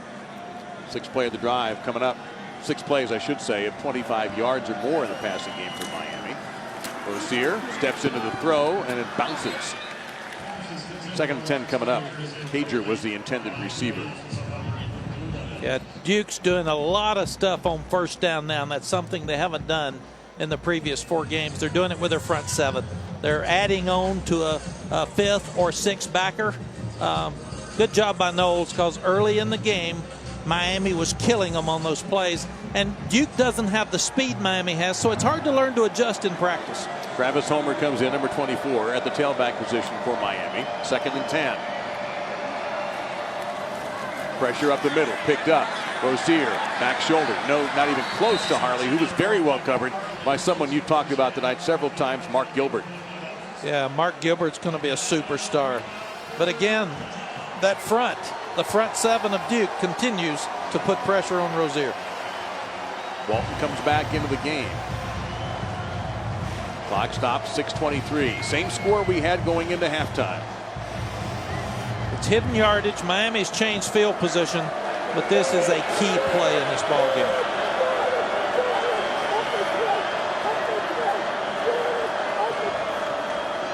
Walton stays in the block. Rozier hit as he throws. That's going to be out of bounds, and Duke will hold. Pressure again from Ramsey, number 99. Ramsey is a superstar. Big, quick, strong. David Cutcliffe said they're physically better. They've simplified their defense. They're faster. And because they're too deep, they're staying healthier. All those things are showing up. Duke has matched their victory total from last season already this year with this 4-0 start. Miami only playing their third game of the season, having had one canceled and two rescheduled because of Hurricane Irma. Fiegel's quick kick. Oh, this is a bad kick. He fouled it off. He's going to have to down this himself. That is basically a 0-yard punt. In fact, it might have even gone backward a yard.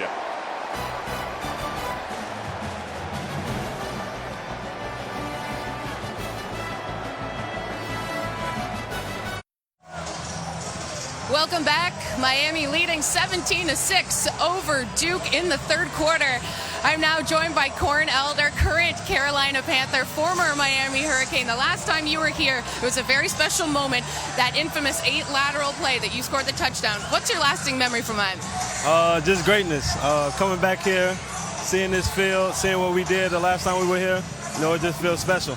Thanks so much. All right, thank you. And Corn, thank you. Julie, thank you as well. Britton Brown is now in the tailback following a -1 punt by Fiegels, and Brown will stutter step and get 3 to the 45-yard line. Let's check in with Adnan Verk back in the studio. Adnan. All right, Dave, thank you very much. Updating you here on Nebraska and Illinois. Tanner Hill here, play action.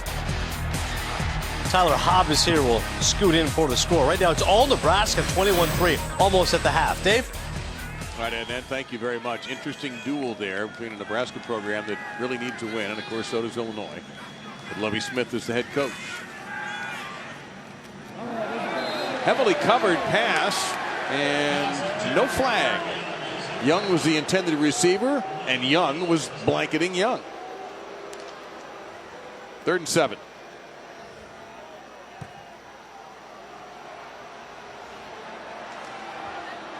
Manny Diaz was concerned that Miami hasn't done as well on 3rd down, especially 3rd and long.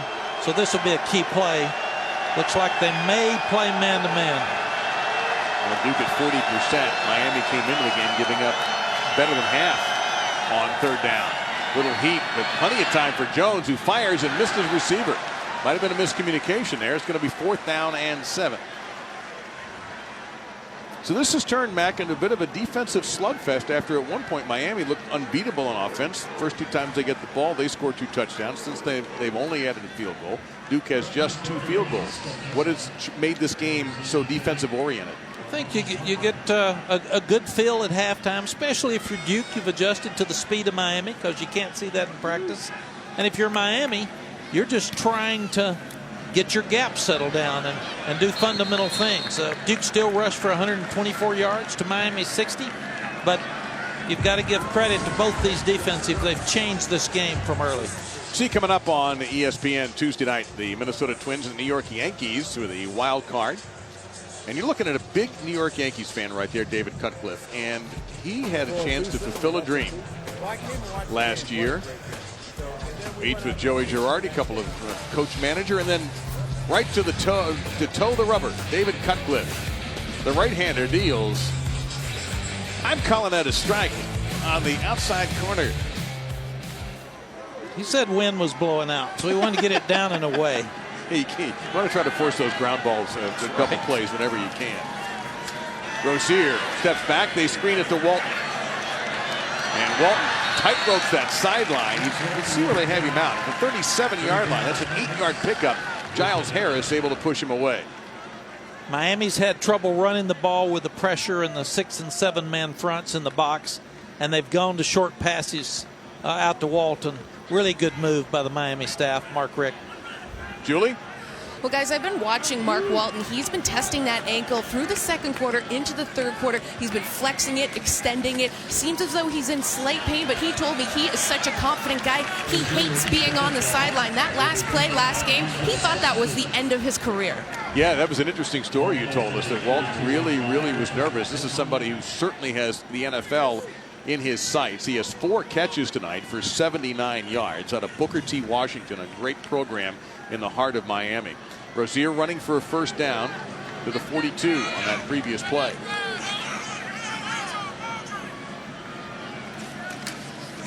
It'll be Walton here again, trying to play off the block. He's dumped for a loss. Tackle made there by Edgar Serenoid, another South Floridian. Serenoid out of American Heritage in Plantation, Florida. Duke has definitely improved on defense from what we saw last year. I think David's right in every case. Bigger, faster, more athletic, tackling better in space. Have guys that can play man coverage because they're playing speed guys from Miami.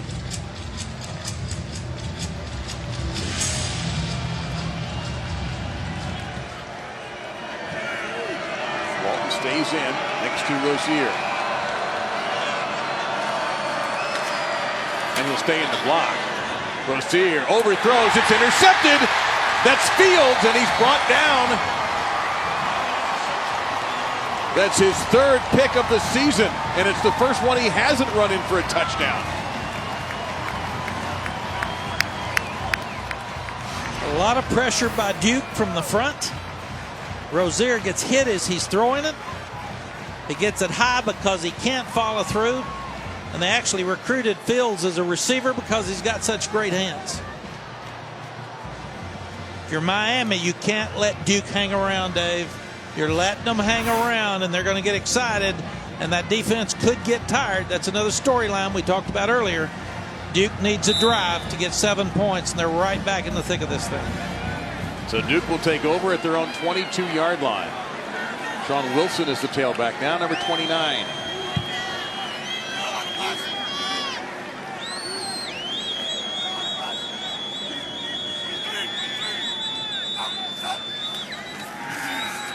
Quick drop, under pressure, Jones throws, and it's caught midfield.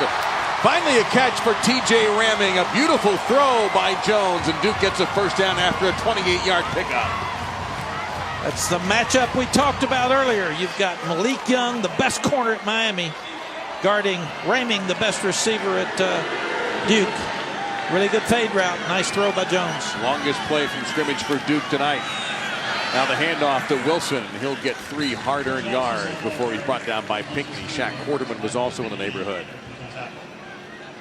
Now if you're the Duke staff, you're saying finish. You've had drives. You haven't finished drives. Got to finish drives with touchdowns.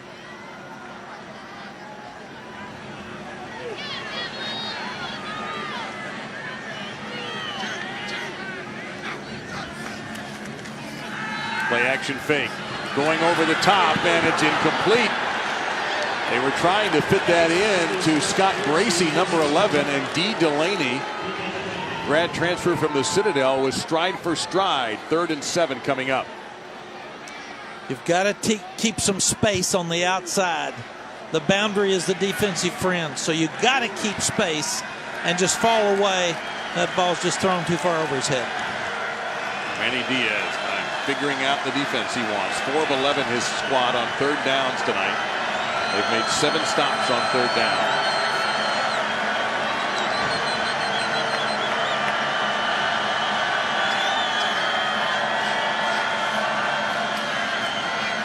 Looks to Wilson. Canes come up to defend him. Wilson will be short by 3 yards. So, Matt, interesting decision here for David Cutcliffe. No, I punt. And I punt because your defense is playing well. It looks like David's going to go for it. He's being aggressive because it's 2:31 left. In my estimation right now, you got Miami on their heels. Punt them down deep and hold them down there, and it's easy to get your points. Huge play here for Duke. Miami has made 1 big 4th down stop tonight. Need to get to the 40.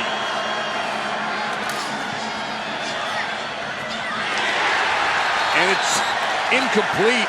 The pass was knocked away by Malik Young in that one-on-one battle with TJ Ramming. The Hurricanes hold for a 2nd time on 4th down.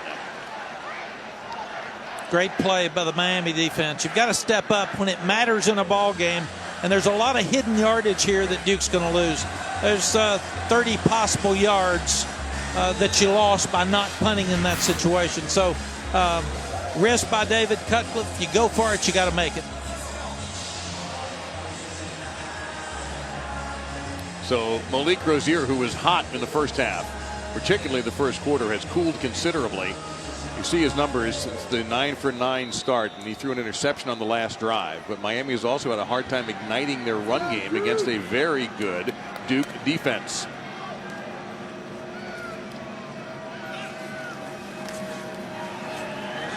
Going to take a shot right here. 2 receivers in the area, Berrios being one of them, and here come a parade of flags.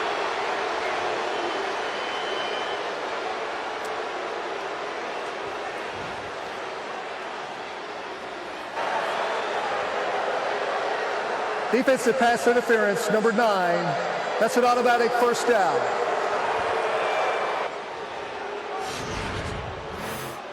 It's absolutely pass interference. Ball's in the air. He takes his left hand. He pushes Berrios inside, which you can't do with the ball in the air, and he's not playing the ball. That was McDuffie with the foul. It's now the 42-yard line for Miami in Blue Devils territory. Absolutely the right call. Berrios, a Raleigh native, not that far from his hometown.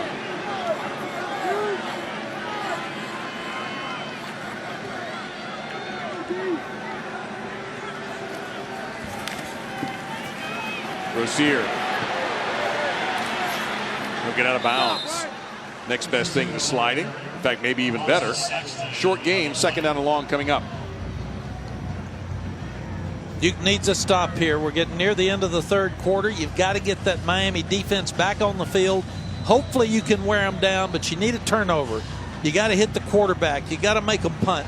You cannot give up points here. Last punt for Miami went backwards a yard.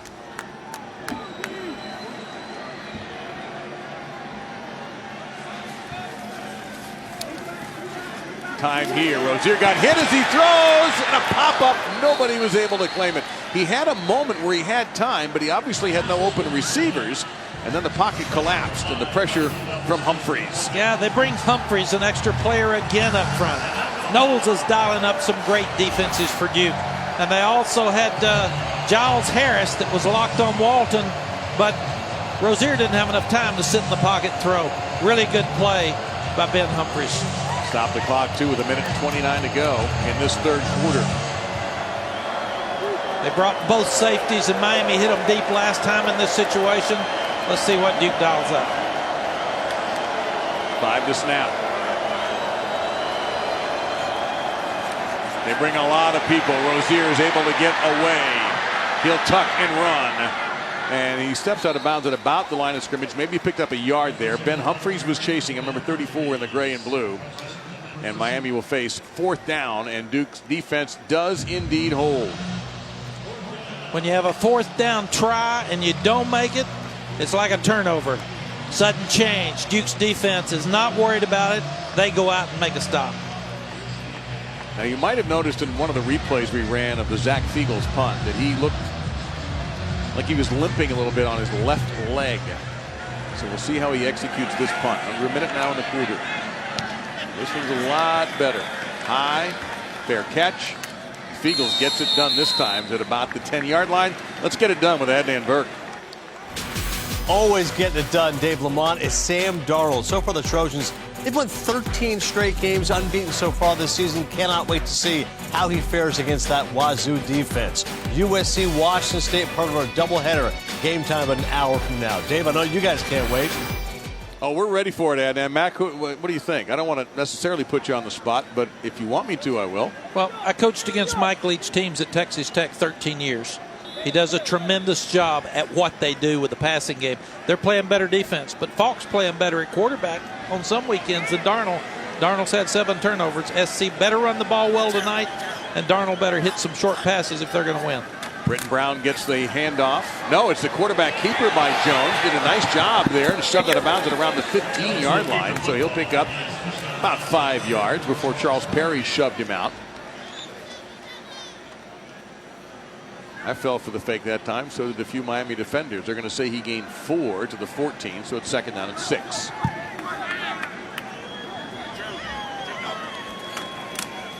Now it's Brown. And Quarterman will wrestle him down at the 18. 3rd down and 2 coming up. We can see Duke is going to be Duke. They're not changing. They're not throwing all over the place. They've got plenty of time in this football game to still win the game. They might even let the clock run out here and start the 4th quarter. Looks like that's what they're doing. If you're Duke, you want to be in this game in the fourth quarter, and they've accomplished that. They're still in the game, got a chance to win the fourth quarter. Neither team able to put up any points in this ACC now defensive struggle. A lot of stress on the coaches. We'll find out how this fourth quarter turns out here in Durham. An important game in the early going in the ACC race.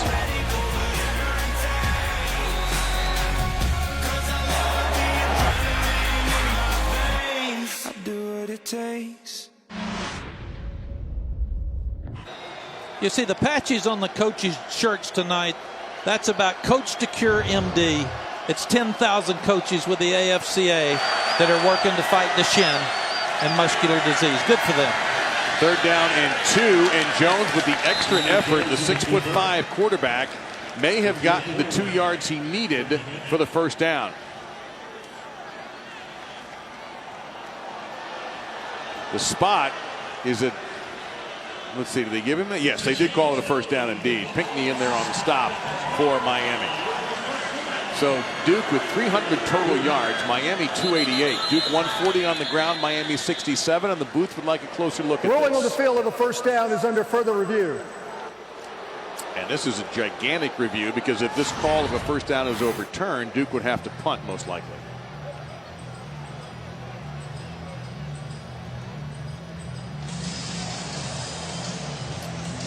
Looks like it's about 6 inches from that line. Big man plants his foot. Jones turns up.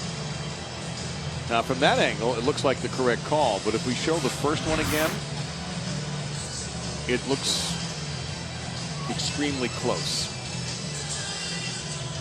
That's why you like instant replay. Take it upstairs. It's a game of inches, and you want to make sure that the team that does the best wins.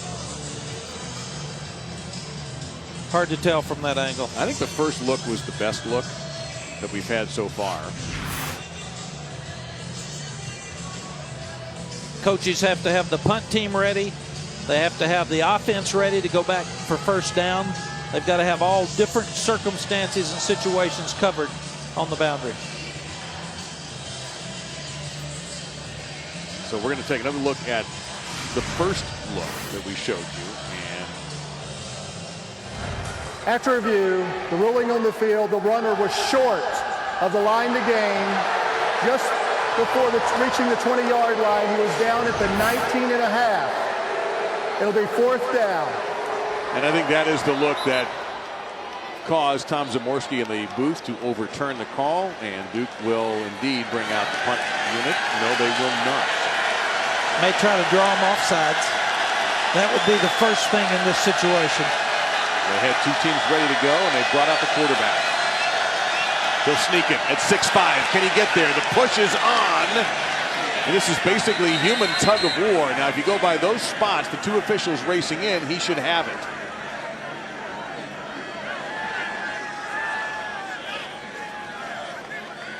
He had to get to the 20. The ball is on the 20, and it's a first down. A big gamble by David Cutcliffe. Big gamble, it worked. You like those. David didn't go for the 4th and 4 before the half. Got the field goal. He went for the 4th and 2 or 3 a few minutes ago. Goes for a 4th and 1 there to send a message to his team. We're going to win this game. From his own 19.5-yard line, and Brown will be stopped for no gain. Another tackle by the sophomore outside linebacker Michael Pinckney, number 56, who has an interception in this game as well. I like these Miami linebackers. They're as good as any I've seen this year. Quick, fast instincts, and will knock you out when they get there.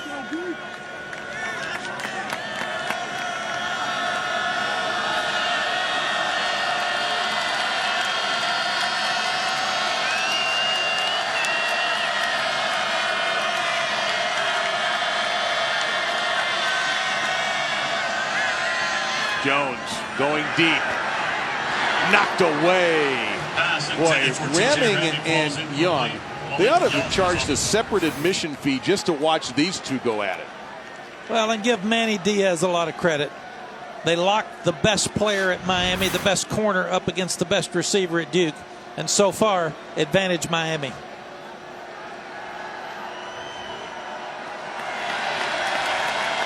3rd and 9. Duke is 2 out of 3 in 3rd and long situations. In the first quarter, they converted 3rd and 19 by running the ball. Can't turn it over here. You still got to be smart. Canes with a delayed blitz. Jones in trouble, and he is sacked. Number 99, Joe Jackson, hit him and wrapped him up, and Miami's defense comes up big for Manny Diaz. 4th sack of the night for the Hurricanes. It's so hard in 3rd and long in the games, the X-stunt inside that Miami's running. The players on the defensive line are more athletic than the players on the offensive line for Duke. So Miami gets the sack. Duke can't afford to be in 3rd down and long situations. Parker into punt. Berrios around the 45-yard line. Parker under some pressure. Got it off a nice kick. Back Berrios up. Fair catch. 38-yard line. And that's where Miami will take over. We haven't seen any points in this half. Miami's had only 3 since the first quarter, but they lead by 11. Second half has been dominated in this one by defense. Yeah, you start looking at Duke's defense. They're so much better at making plays in field, and it's led by Mike Ramsey, the captain. He gets the pressure there. He gets an open field tackle.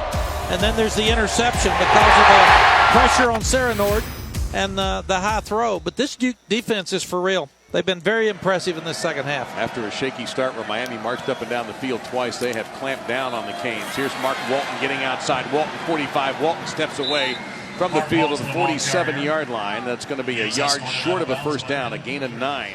And that's one of the longest rushing plays for Miami tonight. And let's see. Yep, they're going to give him at the 47. Back to 46, so he gained 8. If you're the Miami offense, you're trying to get at least 3 points. You're trying to get something on the board to give you a little momentum here in the fourth quarter. Don't even have to get a touchdown. Keep the ball, let your defense rest, get it on the other end of the field, and try to get at least 3.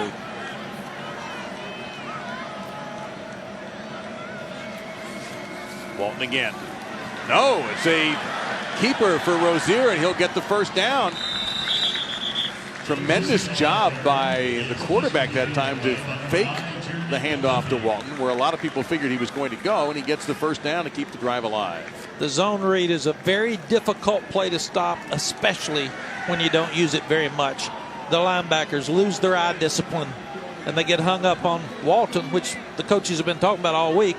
Rozier gets the first down. He's their leading rusher. Walton has 32 yards. Rozier has 44.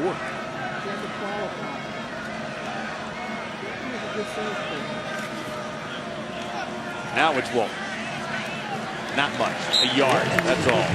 Giles Harris, Joe Giles Harris, out of Nyack, New York, a redshirt sophomore, leading tackler for this team coming into the game with another stop. Duke was concerned about the big offensive linemen pounding on their front, and that hasn't happened tonight. Duke has stepped up. They've been really physical. This is a different defense than the ACC teams have seen from Duke in the past. Virginia will see them next, October 7th in Charlottesville. The Hurricanes will take on Florida State next week in Tallahassee. We're going to get a timeout called by Mark Richt.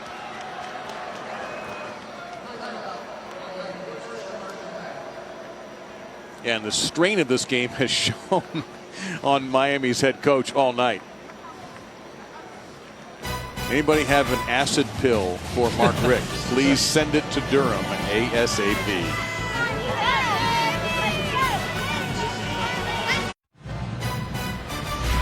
ESPN College Football, brought to you by Taco Bell and the $5 steak quesarito box.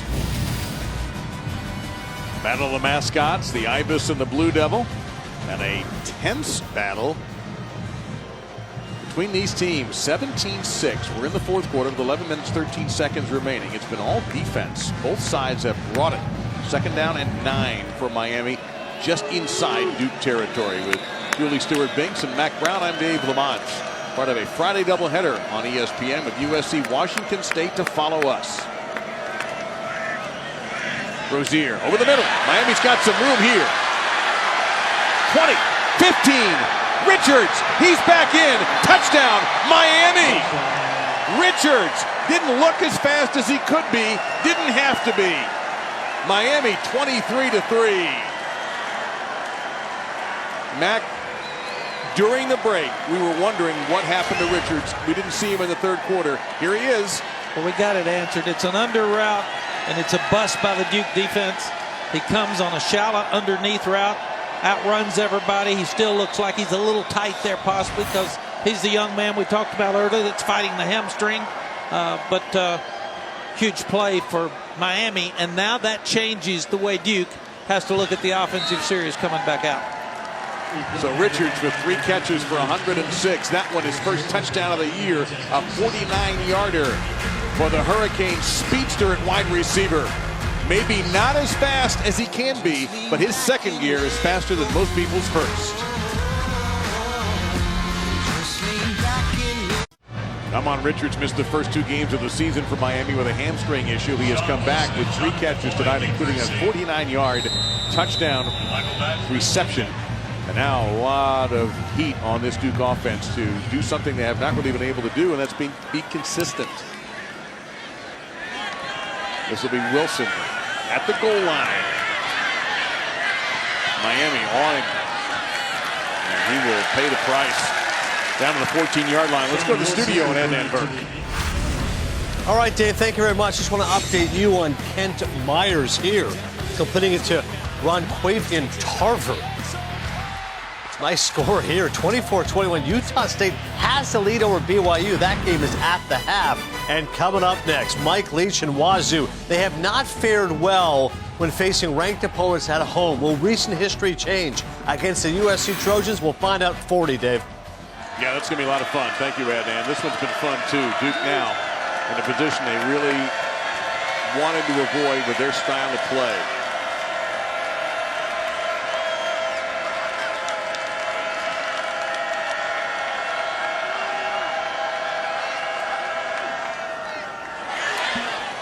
They had a Hurricane come in absolutely unblocked. Demetrius Jackson had a free run at the quarterback. 2nd down and 10. Yeah, this is a bust up front. The offensive line obviously had to turn back to the blitz. But you're right, Dave. We're sitting in a situation now where Duke has to be something they're not. It's hard for them to protect against this front 7 of the Miami Hurricanes. And now they're going to have to throw the ball and get it downfield to get back in this game. And do it quickly.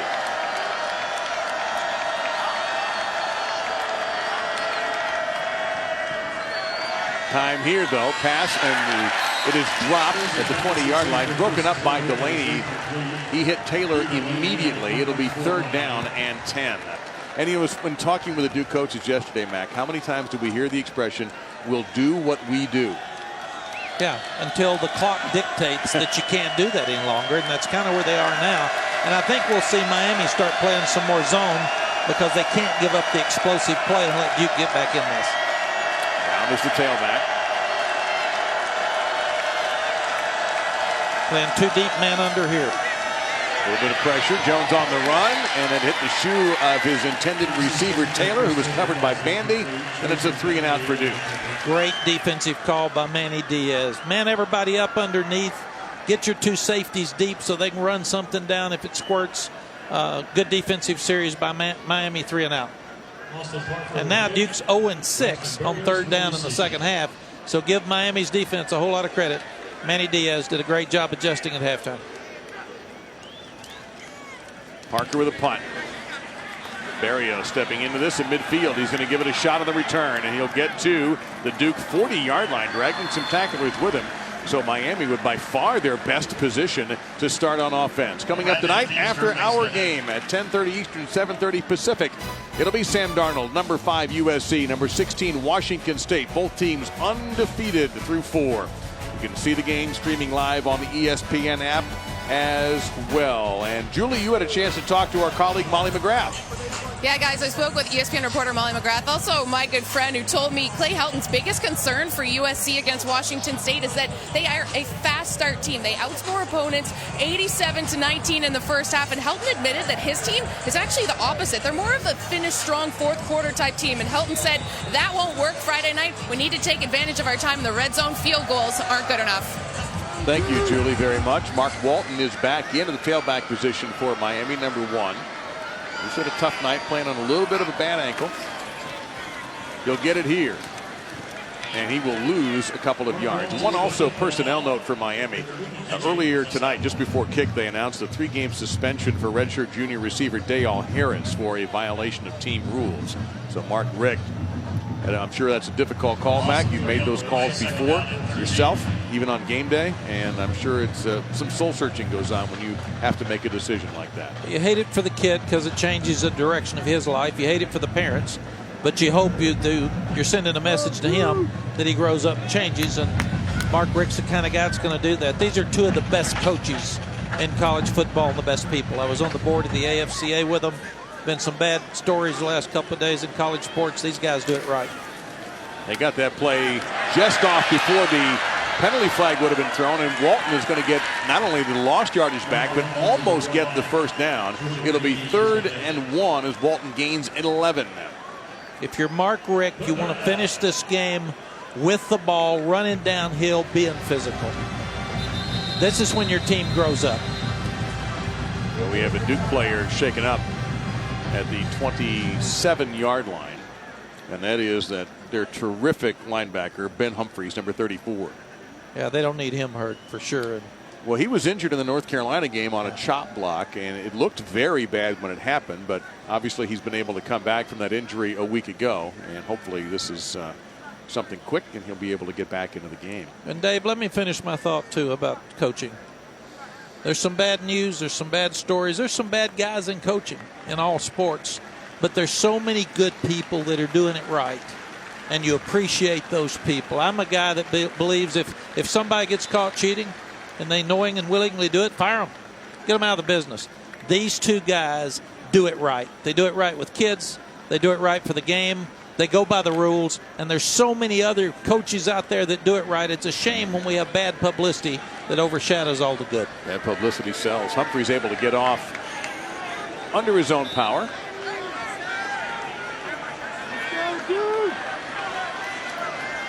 Third down and a yard to go for Miami.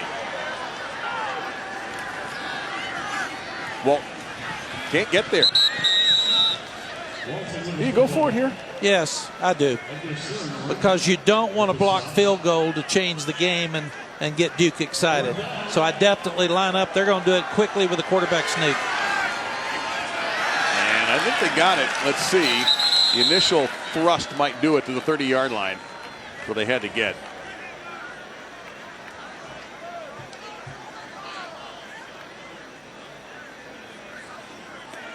We've seen that play so much tonight. I love the throwback play because you so rarely see a college quarterback under center anymore for any reason. Well, and they have to work on it a lot because it's unique when you're in the shotgun so much that you could bobble that snap so quickly trying to go forward. But these two quarterbacks tonight are 225 pounds and 216, so they can get momentum moving forward. Now you'll see Miami slow it down some. Walton's cutting back. That's 4 more yards for the junior from Miami. 2nd down and 6 coming up. Well, I like the play because it reminds me, remember Peyton Manning, who David Cutcliffe knows the Manning family very well. That was his signature little sneak. He'd just run up, tap the center on the hip, and they'd go, and he'd get a first down because he's a big guy, and on they go. Peyton's huge, and you talk about Peyton. We talked to him this week, and he told us David Cutcliffe is one of the better fundamentally sound coaches in college football when it comes to quarterbacks. In his later stages, he would come just to visit with David so he could help him stay on cue with his fundamentals. He would bring Eli as well because they both worked with David Cutcliffe. Walton trying to get to that first down marker, fighting for it, and he will be slow getting up. Walton shaken up there after that last roll. And remember, he came in with a bit of a bad ankle, and he's down. Did not get the first down. And this is scary moments now for Walton, obviously, and for the Hurricanes. We've got to remember that this one's pretty much in the books, and they've got Florida State next weekend. The Duke staff very quick to get to Walton first before Miami having to come a long way from the other sideline. We'll step aside with Walton injured. Mark Walton tentatively making his way off. He got a long walk from sideline to sideline. And let's take a look at what may have happened, what did happen, I should say, to Mark. He's coming out, he's sprinting to the boundary. You could see it just looked like it tweaked the ankle there. Hard to get ankles well, Dave, because you have to practice your full speed. You can't get hit. You're running back. You have to carry the ball. But it was also unique to see the respect from both teams as they sat there and looked at a great player on the ground. Yeah, both teams, the Hurricane players took a knee in a semicircle, and behind them there were at least a dozen or more Duke players in a semicircle also. And a great round of applause from the fans from both schools here. In the meantime, there's not a lot of respect at the moment being shown by this Miami coaching staff to this offensive unit, because both Stacy Searles in the orange jacket and Mark Richt in the black jacket let them have it. Well, you do not want your team to get soft and lose focus at the end of the ball game. Finish strong. And they got Florida State next week, so they need to keep working. Time for our college football look ahead, brought to you by Xfinity X1. We've talked about looking ahead to tonight's game between USC and Washington State. Immediately following us, you got Mississippi State against Auburn. A great slate as always on a Saturday. Rozier throws, back shoulder incomplete. And a flag coming down. Gilbert breaking it up with Richards.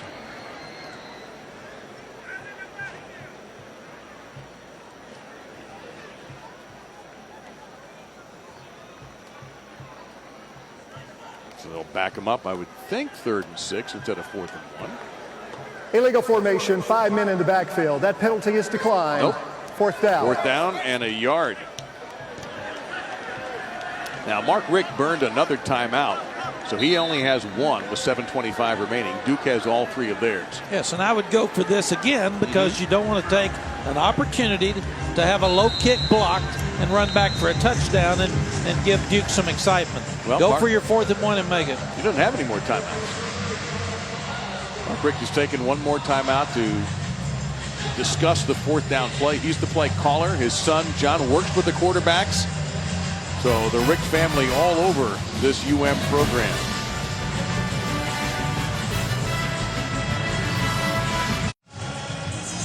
Mark Richt's out of timeouts, and he took, I don't know, he had about 20, 22 players around him in that huddle, and no one spoke but him.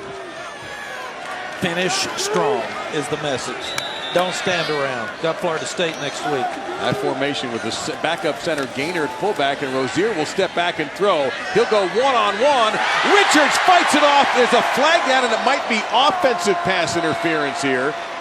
Let's see. Richards is not exactly overjoyed with that touchdown catch. I think he knows he got caught. Pass interference, number 82. 15-yard penalty from the previous spot. 4th down. And now it's 4th down and very long.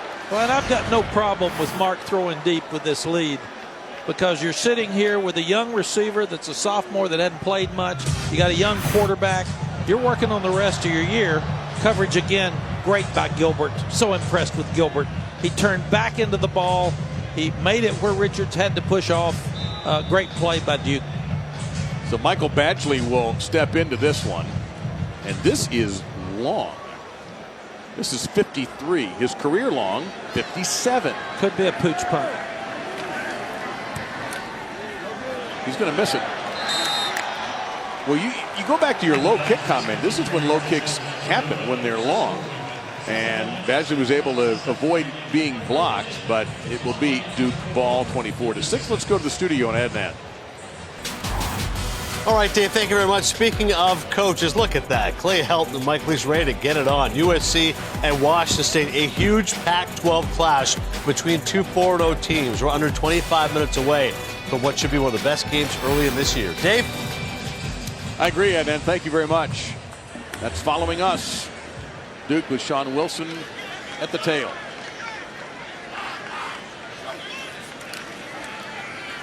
Jones will keep it. And that's a nice run for Jones. That should be right at the marker. And they're going to mark it at the 47. That'll be a 1st down for Duke. Javonte Dean in there on the stop. You take a look at Luke Falk's success in the Pac-12. Look who he's behind. 103. That's really good.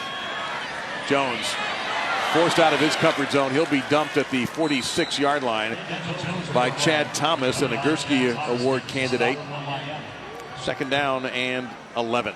What's happening now is Duke's got to speed up If you're Manny Diaz and the Miami coaches, you're trying to get your bunch to stay focused. Don't give up something easy. Keep them in front of you. And if you're Duke, keep playing. Just keep playing.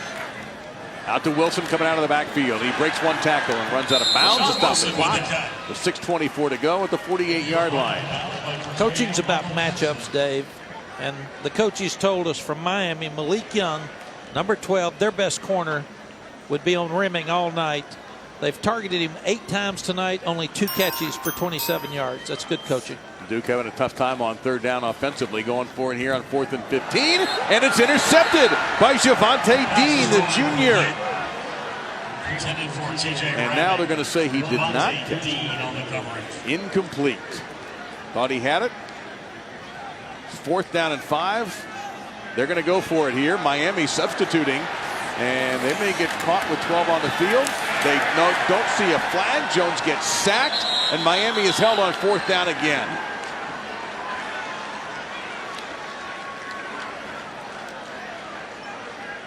Manny Diaz wants him off the field, and Miami will take over new territory at the 46. I thought Miami got their 5th sack. I could have sworn they had about 13 people on the field when they were substituting. I thought so too. I thought it should have been a penalty. There were guys that were still on the field of play, probably a couple of yards out. To me, it should have been a penalty with too many guys on the field. And I hesitated, just thinking that might have happened. I looked at the official. They did not call it. And the ball at the 47-yard line.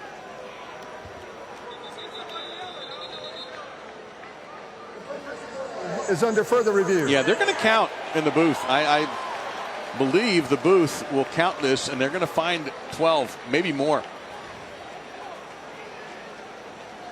And replay can go ahead and call down in these situations and create and let the official know, hey, there was more than the allotted 11 out there. And I think that's what they're going to find. And if that's the case, should be a first down off the 5 yards they need. Yeah, that'd be huge for Duke to give them a chance to keep playing. We heard a lot about Chad Thomas and Norton and McIntosh coming in. Joe Jackson has made some really good plays tonight coming off that corner.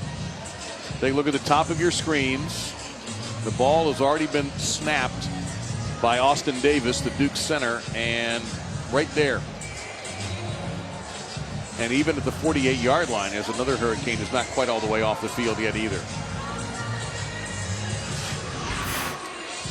So Duke needed 5, and they'll get 5 for this penalty if it's indeed called.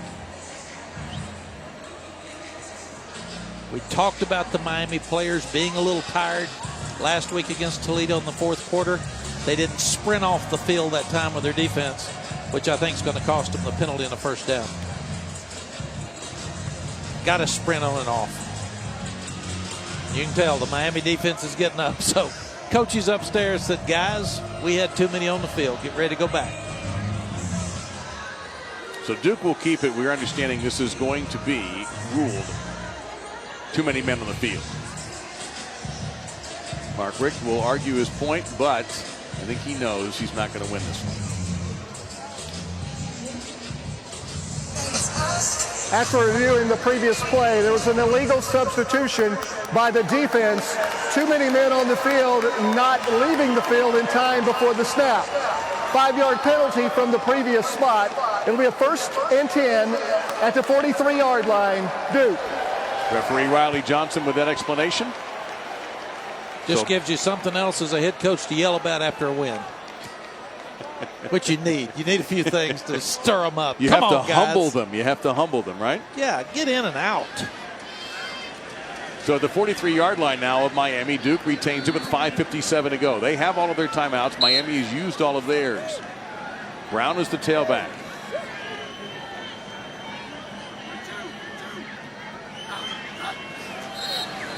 We have several whistles here. Duke may give back those 5 yards. False start. Offense number 63. 5-yard penalty. First down. So first down at 15. Got anxious, saw the blitz, moved too quickly. You see Miami's got quite a few starters still on the field. They're still trying to get in shape because of the conditioning they lost during the hurricane. Yeah, the first couple of days of their so-called practices were really more just running around and getting used to being active again. And the other issue that was brought up, there were a couple of players who hadn't even eaten any food for a day or longer because of lack of power. You can't cook. The stores were closed. It was very, very difficult to find anything in South Florida, gasoline, water, anything, and some of these players really suffered.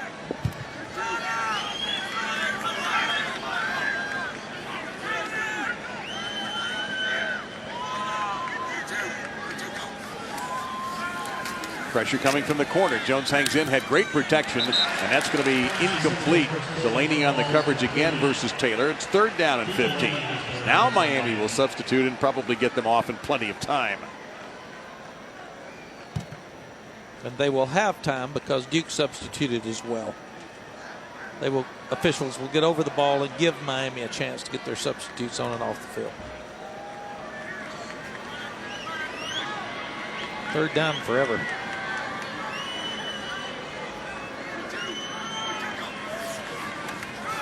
Pressure, Jones right in the face of it, incomplete. It'll be 4th down and 15. He threw in the direction of the pressure.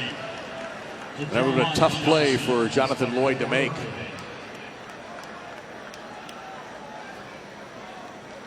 You got another tough defensive coach to deal with next week if you're Duke and Bronco Mendenhall in Virginia. Absolutely. Both these teams have tough tasks. Bronco's done a good job. Virginia looked good at it, Boise. On 3rd and 15, that pass knocked away. And markers are coming in. Malik Young and Scott Bracey were hooked up. Pass interference, number 31 on the defense. That's an automatic 1st down.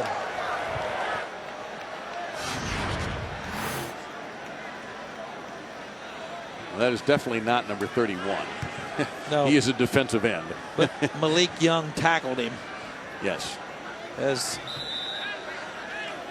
Bracey was trying to come in and get the ball, Malik lost the ball. He lost his eye discipline. Keep your head up and look back at the ball. Young, plenty of time, going to throw deep down the field. Catch is made, and then it's broken up. Another flag comes in. Dean broke up the pass intended for Chambers. Let's see what this call is. Offensive pass interference, number 19. 15-yard penalty, 1st down. The flags taketh and the giveth away, or however that goes. This is absolutely offensive pass interference. He pushes the defensive back away, and Chambers tries to get separation by the push. You can't do that. So we go back to the Miami 48-yard line. It's unusual to see offensive pass interference. We've seen 2 or 3 tonight. Jones again. Dancing. Trying to escape both. Poked away. Free ball. Still free.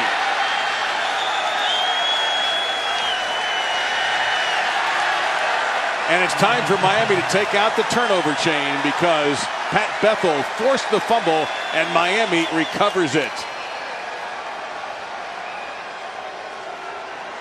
Second turnover forced by Miami's defense tonight.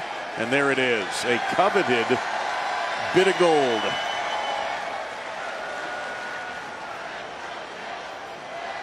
.455 remaining in this one. Duke's in a position right now that they're forced to do things they do not do. Bethel knocks the ball loose. It is a fumble. You love to see kids compete, and they're fighting after that football. Good job by the Miami defense. Gave up a couple of plays, but they got their stop. They forced the turnover, and they've got really good field position for their offense. So Bethel forced it. Bethel recovered it.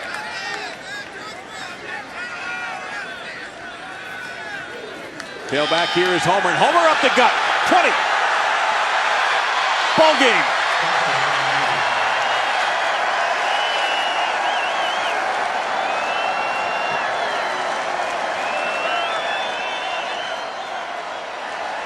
(30-6) Hurricanes.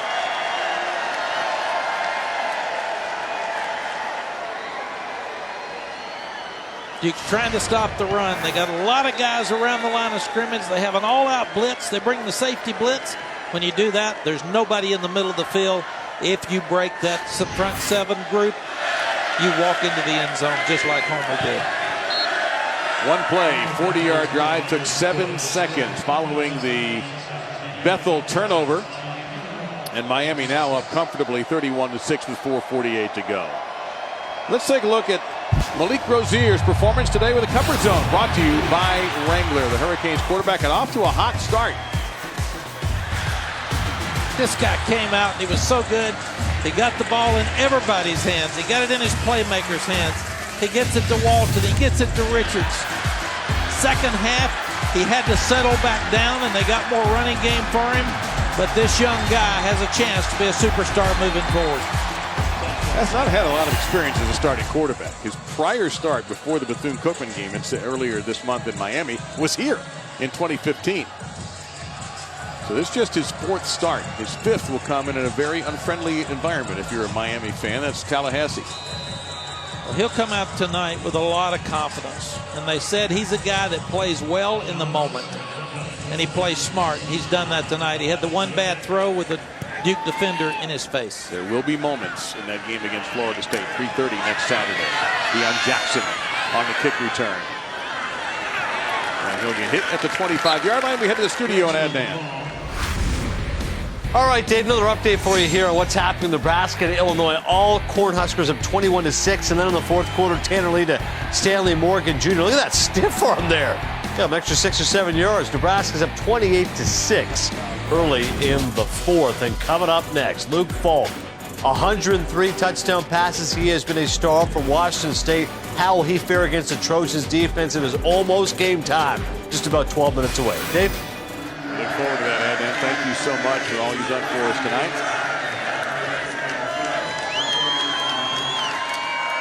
Deion Jackson stays in the game at tailback. The biggest thing about the Homer touchdown run is they may need him next week at tailback. It looks like it. I mean, well, yeah. At least to take half the snaps if Walton's healthy, but he's going to have to be a factor down the stretch. Well, they'll have the extra day. There's an edge to playing on a Friday when you have a game the following week on Saturday, is the extra day of rest and treatment. Jones will keep it this time. And Florida State goes to Wake Forest tomorrow, and traditionally that's been a tough trip for them. And it's not going to get it. Wake looks awfully sharp this year, too, so that you're right. 3rd down coming up and about a yard, a little bit less than a yard now for this redshirt sophomore quarterback, Daniel Jones out of Charlotte. This game is technically over, and the coaches are saying keep playing. We're playing for Florida State. We're playing for Virginia. We're playing for down the road. You keep working on being a really good football player, teammate.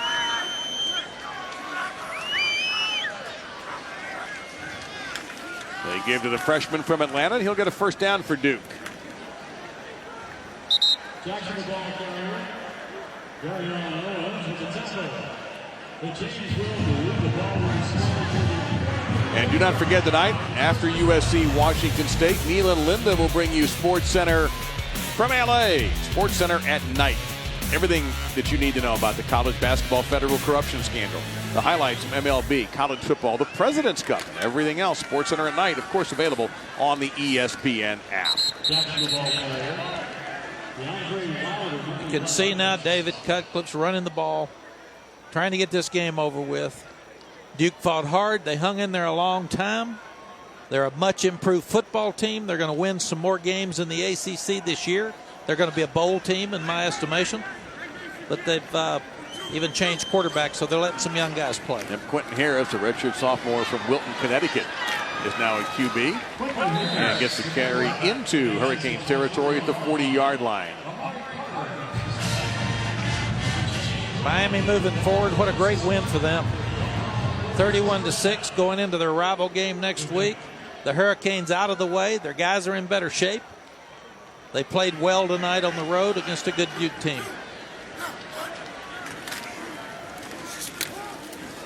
You can hear that contact from the Miami defense. Bradley Jennings, a freshman, in there on the hit. Another young linebacker. I mean, the old men of this group are Perry, Smith, and Owens. They're juniors. Your starters, McLeod, Quarterman, and Pinckney and linebacker, are all sophomores. Yeah, Mark Richt and staff have done a really good job recruited speed.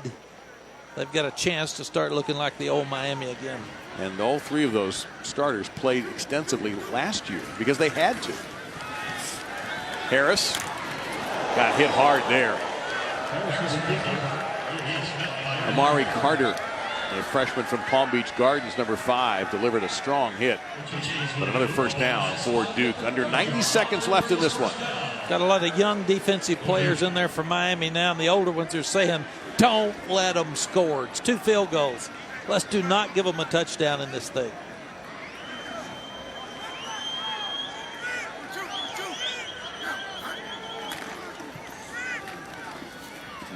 And the defensive coaches at Miami will get a lot of good teaching out of this. These are good reps for these young guys. Both sides. Duke's got a lot of substitutes in now, too. Yep, Pierre, number 6, getting a chance to carry the ball there.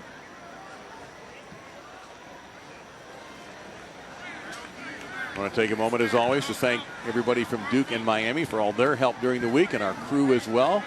A lot of long hours. They have been wonderful. Throw on the run, skip. 3rd down and 9 coming up. Stops the clock with 34 seconds to go. Trying to get it into Fuller. What a great game we're going to now. This USC game at Pullman, Washington is going to be so special. Can USC line up and run the ball and be physical? And that's the only way to beat a Mike Leach football team, because they're going to move the ball unless you keep it. So they're going to have to be physical and take some pressure off Sam Darnold.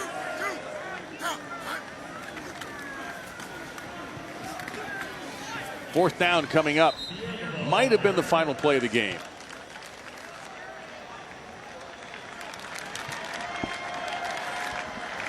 And it will be.